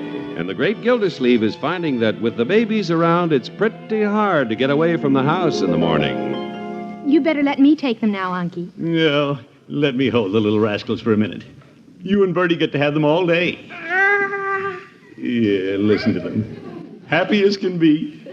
Right, George, I have a way with babies. Oh, they're laughing. Look, Unky. Yeah, no teeth. Yeah, I tell you, Marjorie, you and Bronco have to find some names for these babies. Oh, we will, Unky. All our friends are helping us. Well, good. You know, a few minutes with these little tykes really starts the day off fine. Makes a man feel that he loves everybody. Help! Come here! Oh, there's Leroy. Take the babies, my dear. They're ready for bed. In the living room! Hurry up! Yeah, I'm coming. What is it, my boy? There's a ship floating down Mr. Bullard's driveway. The ship? Where? What's this about a ship, Leroy? No kidding. Come to the window. Leroy, there ain't no ships on dry land. Say, there is one, Bertie. Mr. Bullard has a sailboat hitched to his Cadillac. Ain't that something? Where do you suppose he's going? Around the world? No, I doubt it, Leroy. He's probably going to sail it on Grass Lake. Show off. What's everybody staring at? Mr. Bullard has a boat, Marjorie. Gosh, he'd hardly speak to us before. Now he'll probably throw rocks at us. Isn't it beautiful? I've seen bigger. In pictures. Well, I ain't gonna look at it no more. I get seasick. He's gonna have trouble backing it into the street. Yeah, he better watch it. He's got it aimed right at my maple tree. I better go out and direct traffic. Leroy, stay here behind the curtains. If anybody goes out, I'll go out. Now, Unky, I don't think Mr. Bullard will appreciate your help. Yeah, I'm not trying to help Bullard. I'm trying to protect my tree. But, Unky, things have been so peaceful lately. Yeah, you haven't fought in a week. Well, I'm not going out to fight. Oop, he's getting closer to my maple. If that Bullard's looking for trouble, he's come to the right tree.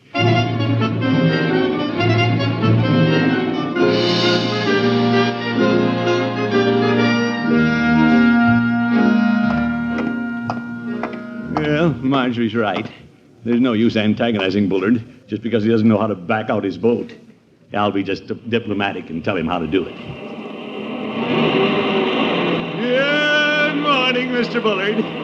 Oh, it's you, Gildersleeve. Yeah, I see you have a boat. Yes? Can I be of any help? No.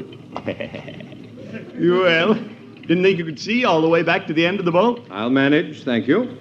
Yeah, I'll be glad to give you directions. Thank you, no. You will. I'd be glad to help a neighbor. Gildersleeve, what are you trying to do? Finagle an invitation to ride on my boat this summer? Yeah, I am not. As a matter of fact, the prow of your boat is pointing right at my maple tree. That's the stern. You. Stop worrying and move, Gildersleeve. I'm cramping my wheels that way. Mr. Bullard, you should cramp them the other way. Gildersleeve, do me a favor. Glad to. That's why I came out. No. I don't want that kind of help. I'm a grown man with a good car and a license to drive it. Now let me drive it! Oh, yes. Go ahead. Thank you. You a little to the right. You cramp to the left. Easy now. Stop! Gildersleeve! You're coming close to my maple. I know how to drive! Oh, no. You see? Gildersleeve, stop saying you see.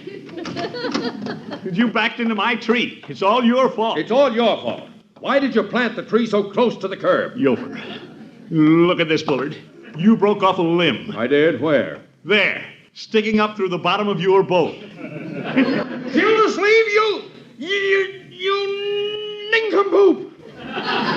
Watch it, Bullard. Why didn't you tell me I was about to hit your tree? Why didn't I tell him? He's a hard man to like.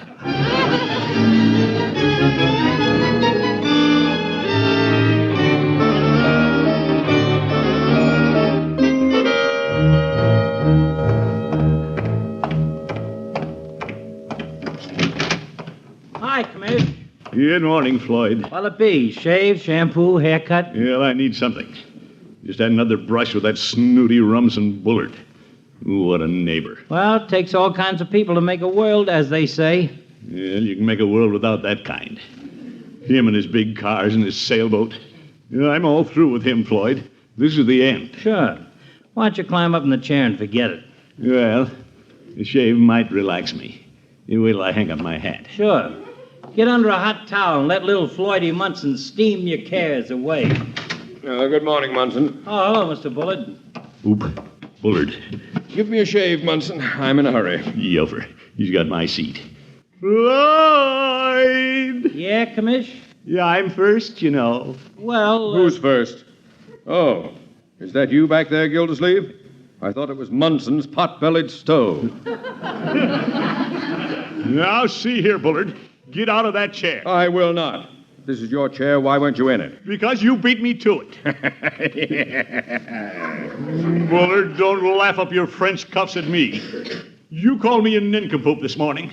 True. Well, you're a double nincompoop. Gildersleeve, get out of my sight! Yeah, I can't wait to. And if we ever meet again, don't even speak to me. I'll cut you cold. Well, don't you speak to me. I'll cut off your water.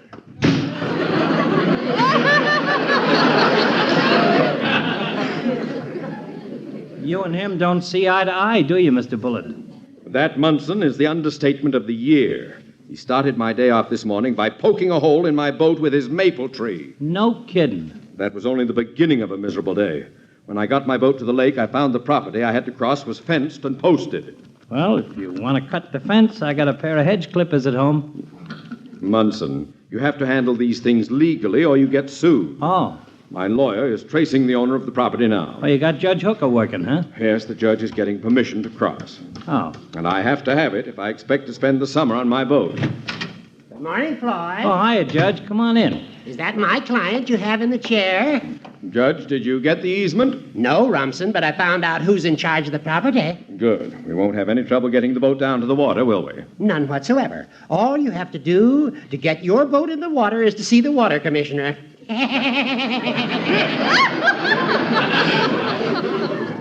You mean Gildersleeve? The Summerfield Water Department now owns all the land bordering the lake. And Gildy's the man to see. Aren't we in luck? Luck? Ha! What's the matter, Rumson? Mr. Bullard, maybe you'd like to spend your summer in the mountains. Munson, stay out of this. Yes, sir. Rumson, for some reason, you seem to be upset. I am upset. I'm seething. Gildersleeve not only punched a hole in my boat, now he's barring me from the lake. What's this? They ain't on the best of terms, Judge. Oh. Well, he can't do this to me. I won't be outsmarted by a water buffalo. Nevertheless, we need his signature. What abominable luck. All winter I've looked forward to spring when I could sail my boat. But if Gildersleeve thinks I'm going to come crawling to him, fawning and begging...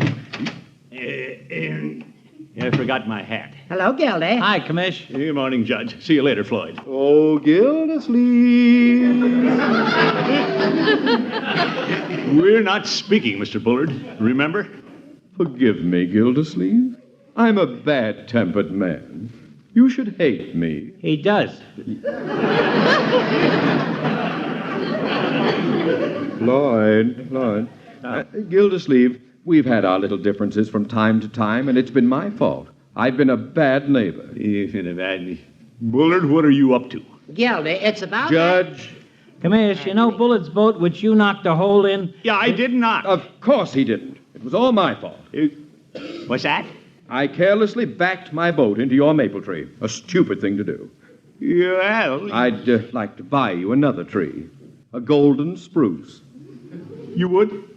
Let's let bygones be bygones, Gildersleeve. Well... Join our hands in friendship. Mend the torn and tattooed fellowship of years gone by. I've always admired you, Gildersleeve. Really? I've said to myself so often, why are you so mean to Mr. Gildersleeve when you love him so? Oh, that's all right. And now I hope you'll honor me with your friendship. Sure. Thank you. Gildersleeve, old friend, how about having lunch with me tomorrow at my club? Lunch at your club? Say, that'd be fine. Thank you. You've made me very happy. Yeah, I have? You, what a wonderful fellow.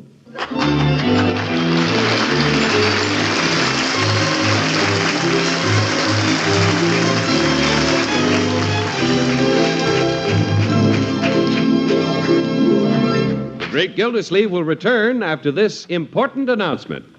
Ford Victorias, beautiful new Ford Victorias, waiting for owners. That's right. This is our last chance to tell you how you may win a beautiful new Ford Victoria or one of 1,150 other valuable prizes in Parquet Margarine's $83,500 series of weekly big prize contests.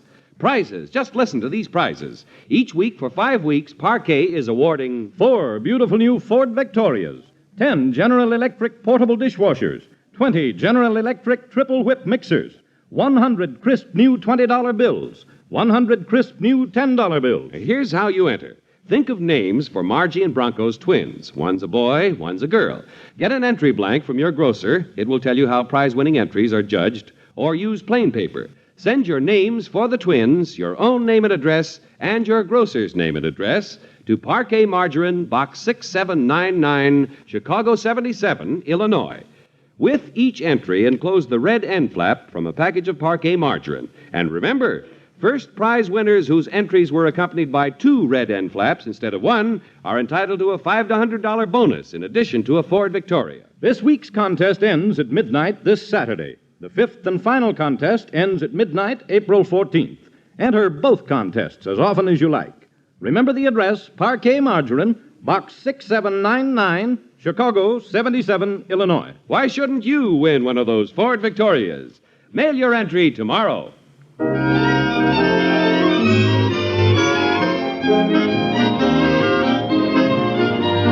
Well, let's get back to the Great Gildersleeve. His wealthy neighbor, Mr. Bullard, has never been exactly friendly.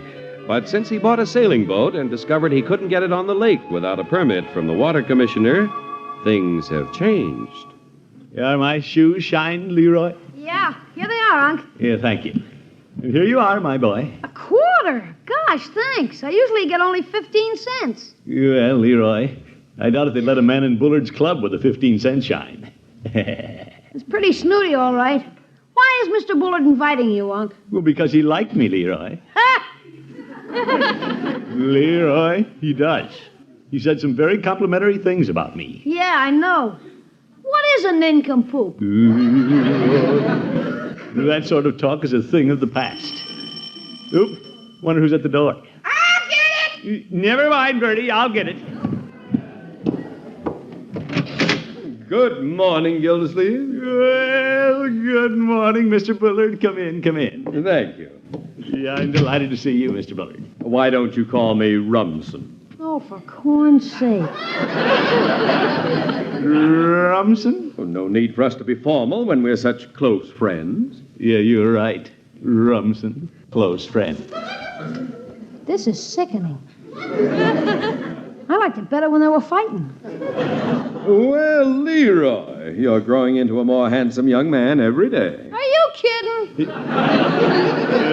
Leroy, don't you want to go outside for a little while? I'll say I need the air. By the way, Gildersleeve, I haven't seen the twin. Oh, you have a treat in store for you. I think Marjorie has him in the den. Marjorie! Company! Come in, Unky. Mr. Bullard came to see the twins. Oh, hello, Mr. Bullard. Good morning, Marjorie. I'm afraid I've been remiss as a neighbor. I've been meaning to come over to see the babies for the past 2 months. Well, they're only 6 weeks old. Oh. Oh, yes, yes. Well, are they awake? I have presents for them. You have? Isn't that nice, Marjorie? Oh, it's very thoughtful. Here, I'll pull the blanket back so you can see them. Well, good morning, young people. What are their names? We haven't decided yet. Yeah. Would you like to hold one, Mr. Bullard? Oh, yes, yes. Upsy daisy. I've always liked babies, and they like me. Itchy-itchy-itchy-coo. Little Dot, how would you like to call me Uncle Rumson?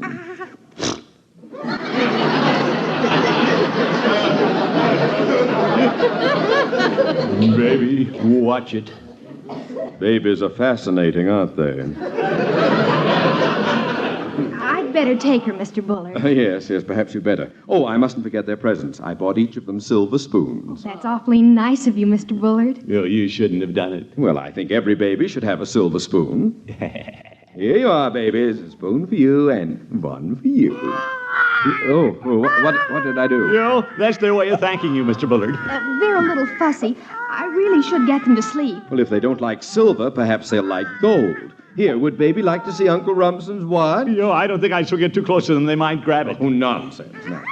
Oh, be careful. Oh, my goodness. Batted it right against the crib. Naughty, naughty. I'm sorry, Mr. Bullard. Oh, it's all right. It's still ticking. That's good. Yes, it's a fine old Hamilton my father gave me. He was a railroad man. Conductor? He owned it. Oh, yes, should have known. Well, I must be on my way. Oh, thank you so much for the spoons, Mr. Bullard. Don't mention it. I like doing things for people I like. And Gildersleeve, remember you're lunching with me at my club today? I couldn't forget that. I've asked Sir Jasper Bollock to join us. Sir Jasper Bollock? He's an Englishman who spent most of his life in South Africa. A very distinguished gentleman.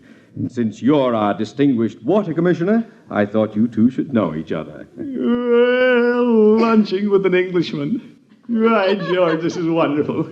Rumson, I must do something nice for you someday. Hold that thought, Gildersleeve. Well, goodbye, Marjorie. Goodbye. Until luncheon, Gildersleeve. Righto.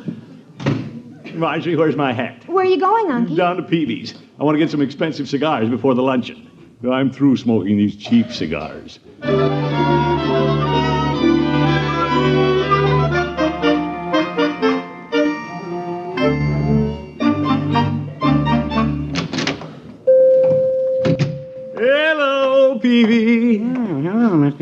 Gildersleeve. What can I do for you? Peavy, give me some expensive cigars. Something a South African Englishman might smoke. How's that? Yeah, the Coronas ought to do it. Oh, very well. Peavy, guess with whom I'm having lunch today? Could it be a South African Englishman? Yep, and Mr. Bullard. Rumson. You don't say. You were lunching at the 100 Club. Very exclusive, Peavy. And how did you happen to get invited? Well, Rumson, Bullard, and I are very close friends, you know. No, I didn't know that. Yeah, he had me overlooking at his new boat, and he's been lavish with his gifts to the twins. This is still Mr. Bullard you're talking about? Yes, indeed. Peavy, it's a wonderful thing to discover a deep and enduring friendship like this. How long have you been friendly? All day. Well, the judge was saying quite a change had come over you and Mr. Bullard. Oh, yes, the judge. Yeah, I haven't seen much of the judge since I've been traveling in Rumson's crowd. Mr. Gildersleeve, it's none of my business, but has it ever occurred to you that Mr. Bullard might be after something? Peavy, how can you say that? Well, there are people who wouldn't put it past him. Peavy, you're maligning a dear friend of mine. Just because he's taking me to a club at his lunch and keeps telling me I'm a wonderful guy doesn't mean he's after something. Well, I wouldn't say that. Peavy, you're a skeptic. Charge the cigars.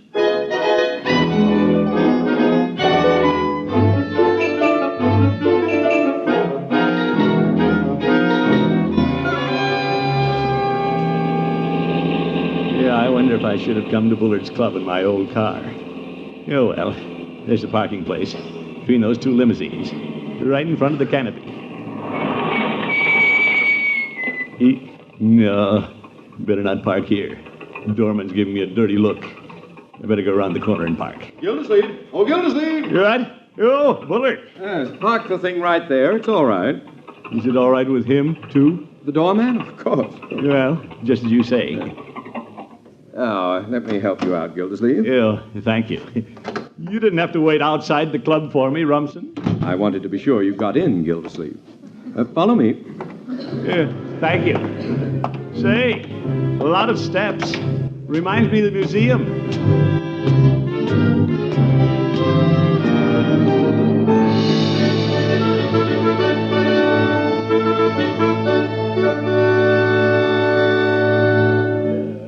Do you wish to order now, Mr. Bullard? No, thank you, Arthur. We're waiting for Sir Jasper Bullard. I saw Sir Jasper in the billiard room a moment ago. Do you wish me to tell him you've arrived, sir? Will you please, Arthur? With pleasure, sir. A polite waiter. Nice dining room, too.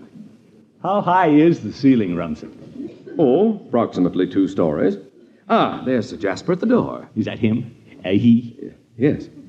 Gildersleeve, I think you'll enjoy talking to Sir Jasper, but I feel I must tell you he's inclined to ramble a bit. You? Yes. Oh, there you are, Rumson. Sir Jasper. Sorry I missed you. I was in the billiard room playing billiards. That's why I missed you. I was playing billiards. Yes. Sir Jasper Bullard, I want you to meet my very good friend, Throckmorton P. Gildersleeve. How do you do? How do you do? Charmed. Delighted to meet you, old chap. Charmed, delighted. Well, I'm charmed, too. I hear you used to live in South Africa. Oh, yes. Spent years there before I retired. I miss the hunting. They hunt there, all the time hunting. South Africa hunting. Sir Jasper has quite a trophy room, Gildersleeve. He has? Yeah, I have a stuffed bass over my mantel. Really? Well, we have something in common then, sportsmen. Hunting and fishing and hunting. Common, Well, I've been wondering what you find to hunt around Summerfield. For the most part, I hunt a cool place to lie down. Retired, You're very good, Sir Jasper. Enjoying yourself, Gildersleeve? Yes, indeed. Good. This luncheon was planned for you.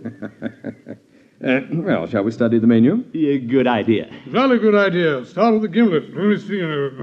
Gildersleeve, shall we start with hors d'oeuvres, lobster cocktail, vichyssoise, breast of guinea hen? Oh, why, George Rumson, this is great. You're a fine fellow. And I've no time for people who say you aren't. What's this, Gildersleeve? Well, some people have been trying to tell me you invited me here for a reason. Me? Oh, how unkind. I like that. Yeah. Jealous. I'll do anything for my friends, and my friends will do anything for me. Right, Sir Jasper? Yes, right. Yes, indeed, yes. What was it you asked me? Mr. Bullard was just saying that he didn't invite me here for any selfish reason. Oh, yes. Charming, fresh old Bullard here. Good old chap. Wizard. Oh, I know. We're old friends from way back. Who? Sir Jasper, Mr. Gildersleeve was saying that he and I are old friends, been neighbors for years. Oh, yes, friends. I say, Bullard, have you told him about that fat old water commissioner chap who lives across the way from you? What's this? Sir Jasper, shall we order? Vastly amusing. Bullard was telling me this morning, water commissioner or something. Bullard can't launch his boat in Grouse Lake without this fellow's permission. Has to bring him out to lunch to soften him up. Oh, no. So, that's it. I can't recall the duffer's name. What was it, Brunson, the chap you referred to as an nincompoop? No. Sir Jasper Gildersleeve is the water commissioner. He is? Really? Well, this is more amusing than I thought. Excuse me, I must make a phone call. South Africa, you know. Well, Bullard. Gildersleeve, I suppose you think I'm a cad, but I had to have your permission to sail my boat. And now you won't give it to me. Oh, yes, I will. You will? I like this club. Would you like to give me a permanent guest card? But I think I'd like to play golf at your country club on weekends. Gildersleeve, this is an outrage. You can't force me to do this. And you can't go sailing. Gildersleeve, you're an... Yeah, I'm a what? A fine fellow. Yeah, that's what I think. Arthur, bring on the guinea hen.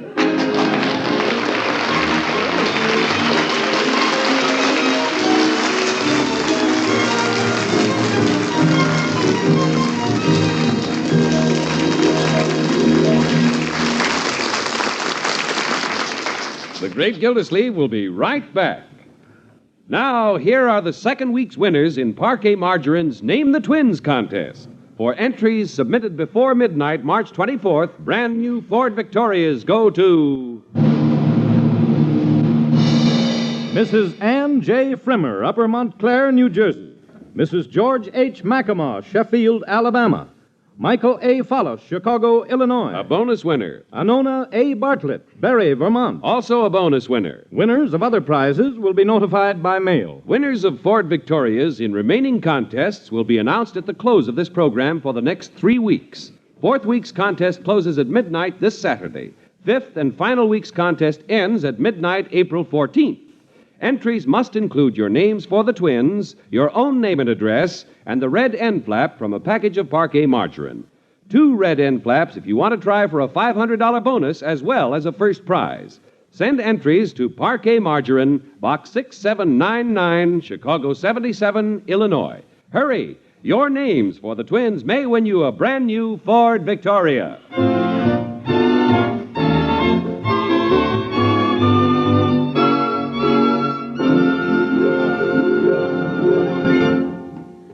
That was keen the way you put it over on old Bullard, Unc. Well, I just taught him a lesson, my boy. Never try to make a friend to gain a favor. Yeah, I'm going to let him sail his boat. You're not going to bear down on him? No, Bullard's all right. He bought us a new tree. He did? Well, I knew he was honest. That's a golden spruce. A golden spruce. Right, George, he kept his word. A real gentleman.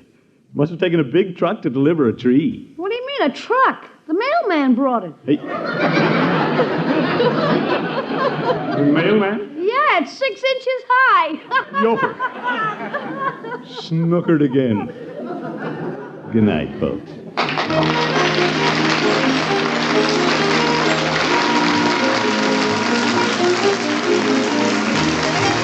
The Great Gildersleeve is played by Willard Waterman. The show is written by Paul West, John Elliott, and Andy White, and music by Robert Armbruster. Included in the cast are Walter Tetley, Mary Lee Robb, Lillian Randolph, Gail Gordon, Bill Thompson, Arthur Q. Bryan, Earl Ross, and Dick LeGrand. This is John Heaston saying good night for the Kraft Foods Company, makers of the famous line of Kraft quality food products. Be sure to listen in next Wednesday and every Wednesday for the further adventures of the Great Gildersleeve.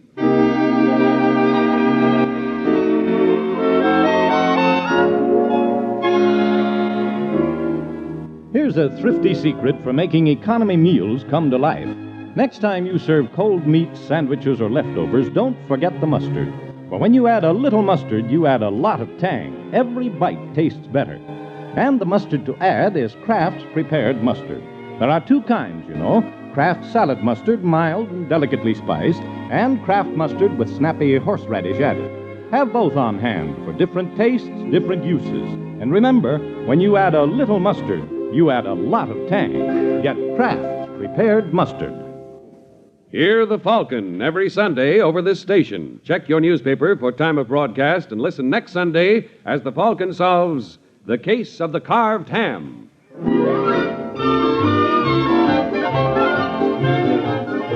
Groucho Marx plays You Bet Your Life. Hear him on NBC. Willard Waterman, The Great Gildersleeve, April 4th, 1951. 75 years ago here on Classic Radio Theater with Wyatt Cox. Up next, the ones who begat Gildersleeve, Fibber McGee and Molly. Listen and learn through civil defense. This is Johnny Cash. I'd like all of you to remember that America can withstand enemy attack if we support the emergency plans of our community and learn to help ourselves.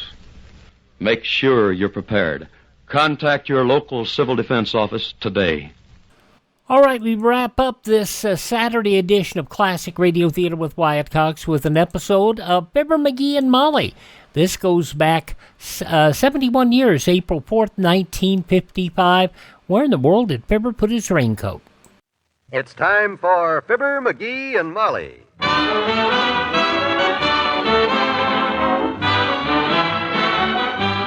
Sundays through Thursdays, NBC brings you Fibber McGee and Molly transcribed. The show is written by Phil Leslie and Len Levinson and directed by Max Hutto.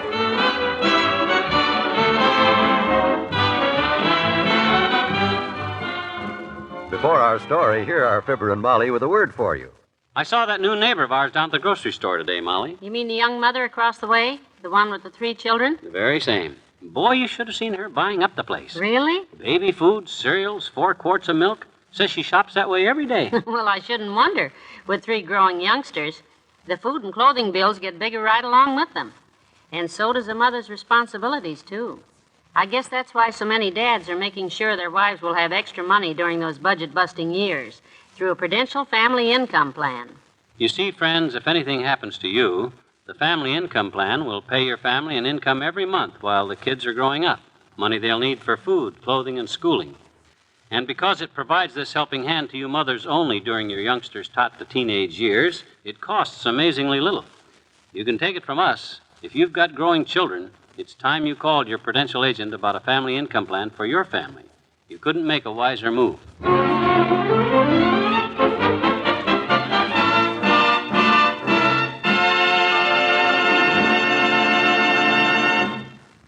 It's a drizzly day in Wistful Vista. A fact Mr. McGee is just about to discover as he comes out the front door at number 79. And if anybody wants me, Molly, you just tell them I'll be back about... Oh, what do you know? Hey, it's raining. Well, the paper said something about rain being due. Oh, McGee, that isn't rain. It isn't even a decent drizzle. Oh, no? Well, what is it then? It's wet. Either a low fog or a high dew. Where are you going? To get my raincoat. It must be here. No, you don't. Over my dead body, you open this hall closet door. Okay. Needn't get so dramatical about it. I'll keep away from the closet, but what's all the panic? Well, I have too much to do this week to spend the day cramming everything back into that booby trap. Yeah, but my raincoat's in there, and if I go out in this rain without it, I'm liable to get wet, and that might give me a cold, and that might turn into pneumonia, and that's right, I never brought it home. McGee, as the man on Mars said to the other man on Mars who was looking through a telescope, what on earth are you talking about? Raincoat. Wore it, it must have been 2 or 3 weeks ago, whenever it rained the last time. Where the heck did I leave it? Were you with me? Not if you left your raincoat someplace. I'd have reminded you. No, I'll say you would have. That's why I keep you wrapped around my little finger, kiddo, to remind me of things. One of the things being to remind you that I am not wrapped around your little finger. Because if the truth were known... Oh, dear. It is starting to come down now. Oh, boy. Think hard, McGee. Where'd you leave the raincoat? Let me see. Was that the day that... No, that was... Oh, I know. That Saturday that I went around taking books to everybody. I remember. I made you take back all the books you'd borrowed over the past year. That's right. That's it. You came home without your raincoat. Oh, fine. I must have went to a dozen places. Doc's, the barber shop, the old-timer's house, Kramer's drugstore. Maybe you left it at Dr. Gamble's office. The only way I know to find out is to go see. And the longer I stand here talking, the harder it's probably going to rain, so I'm off. If I ain't back by nightfall, baby, you can have my catcher's mitt.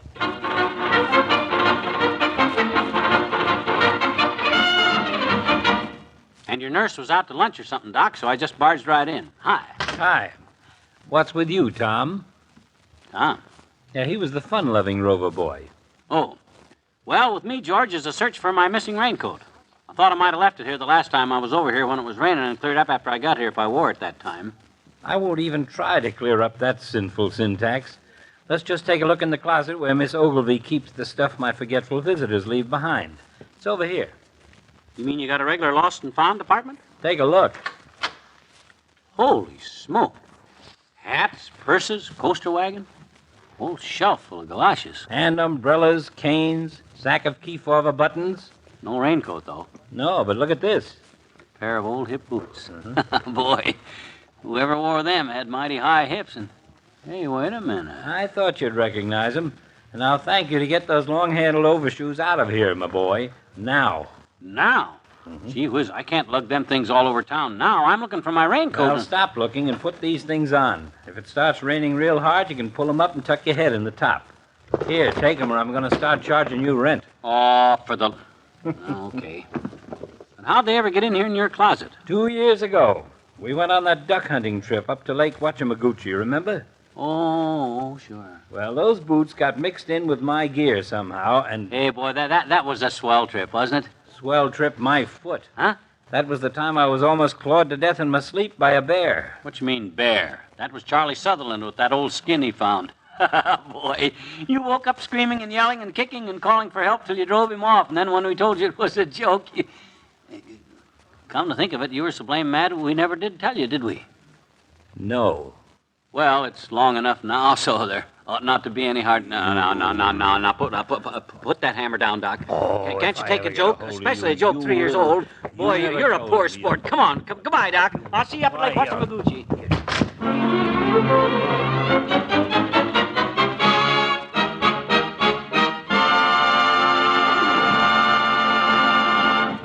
Back to Wistful Vista in a minute. Here's wonderful fashion news about a special spring offer from Dial Soap. With 2 wrappers, you get a genuine leather clutch bag for only $1, including tax. A regular $3.50 value, it's a combination billfold and handbag of soft, supple leather in 5 most wanted spring colors: scarlet flame, spring green, pastel pink, lemon yellow, champagne. Carry it as a handbag or in your purse for cosmetics, keys, money, complete with zippered billfold and roomy change purse. It's such a bargain, you'll want several colors. Order extras for gifts. Get order blanks where you buy Dial Soap or order direct. For each clutch bag, enclose a $1 bill and 2 Dial wrappers, regular or bath size. Print your name, address, and color wanted: scarlet, green, pink, yellow, or champagne. Send to Dial, Box 7967, Chicago 77. That's Dial, Box 7967, Chicago 77. Order your leather clutch bags right away.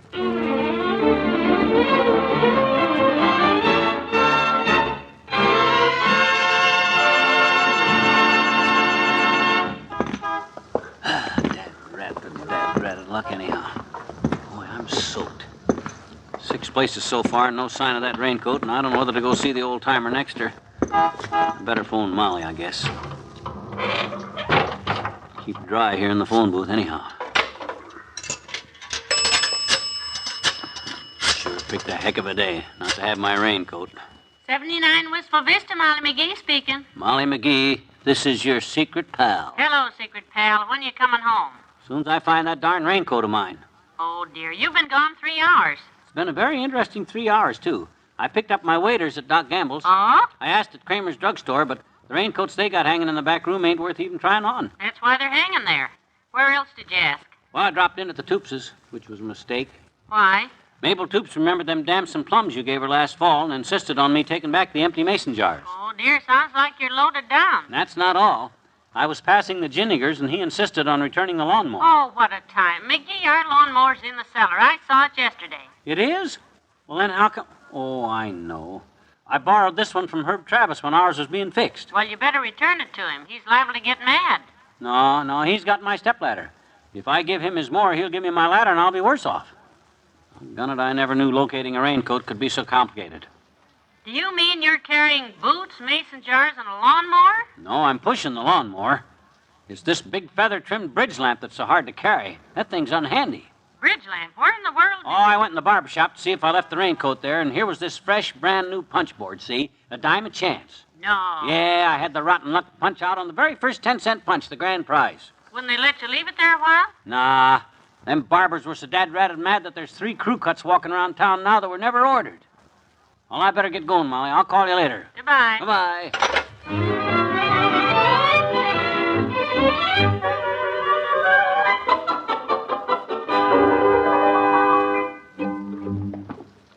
This looks like the place for the old-timer. Yeah, there's his name on the mailbox. Grocery boy!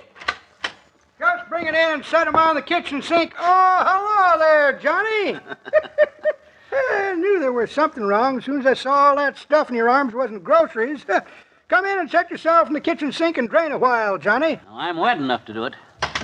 Where you been, Johnny? To a grumble sale?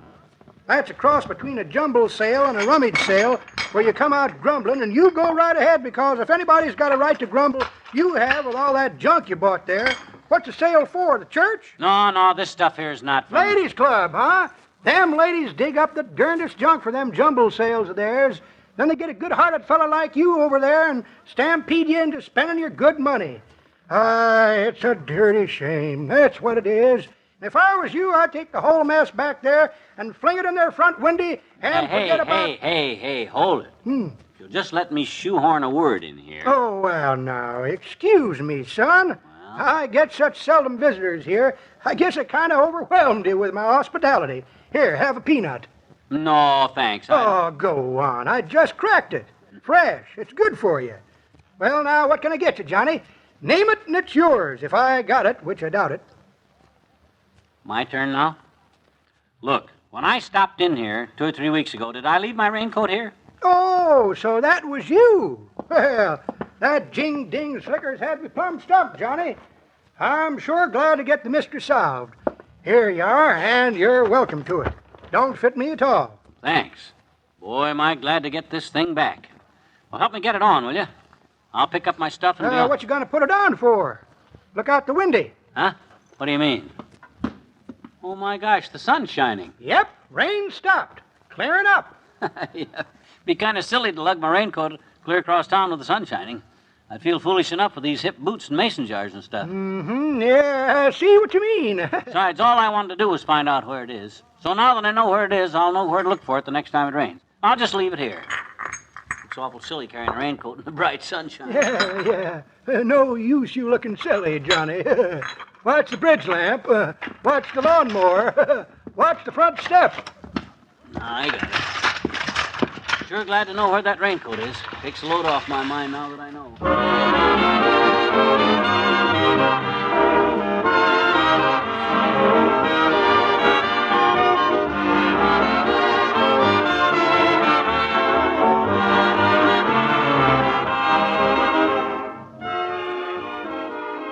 Fibber and Molly will be right back. Every radio station throughout the nation offers you this invitation to listen. Keep your radio on and listen. We'll entertain you with sports and drama, music and news, wonderful programs from which to choose. So listen a while to the spot on the dial. Keep your radio on and listen.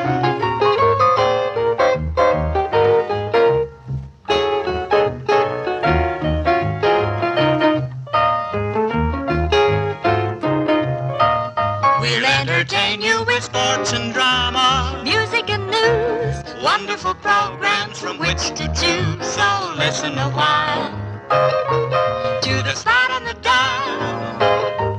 Keep your radio on and listen, listen, listen to your radio.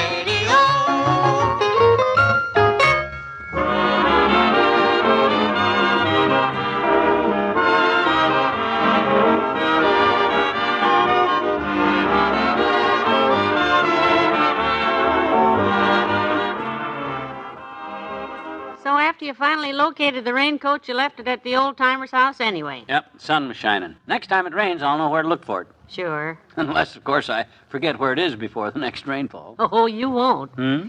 This is your bowling night, you know. Sure. The car's still in the shop. Yeah. And it's raining again, but hard. What? Oh, for the... Good night. Good night, all.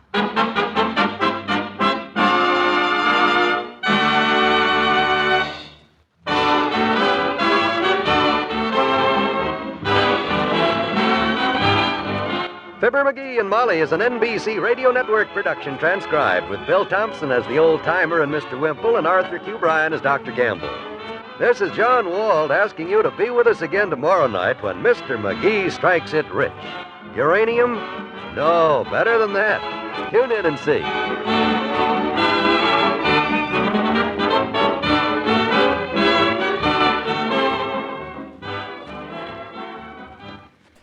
Fibber McGee and Molly from 71 years ago, April 4th, 1955, here on Classic Radio Theater with Wyatt Cox. Make sure you're with us on our Sunday podcast for a doubleheader of Suspense.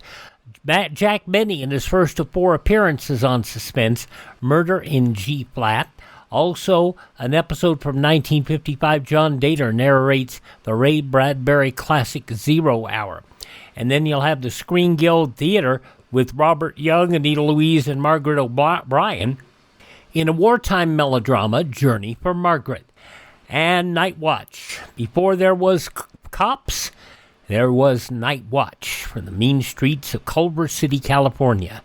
And Claudia. That's all coming up on our Sunday program. Thanks for being with us for the Classic Radio Theater podcast. We are here each and every day, so make sure you come find us. Have yourself a great Saturday. See you tomorrow for more Classic Radio Theater. I'm Wyatt Cox.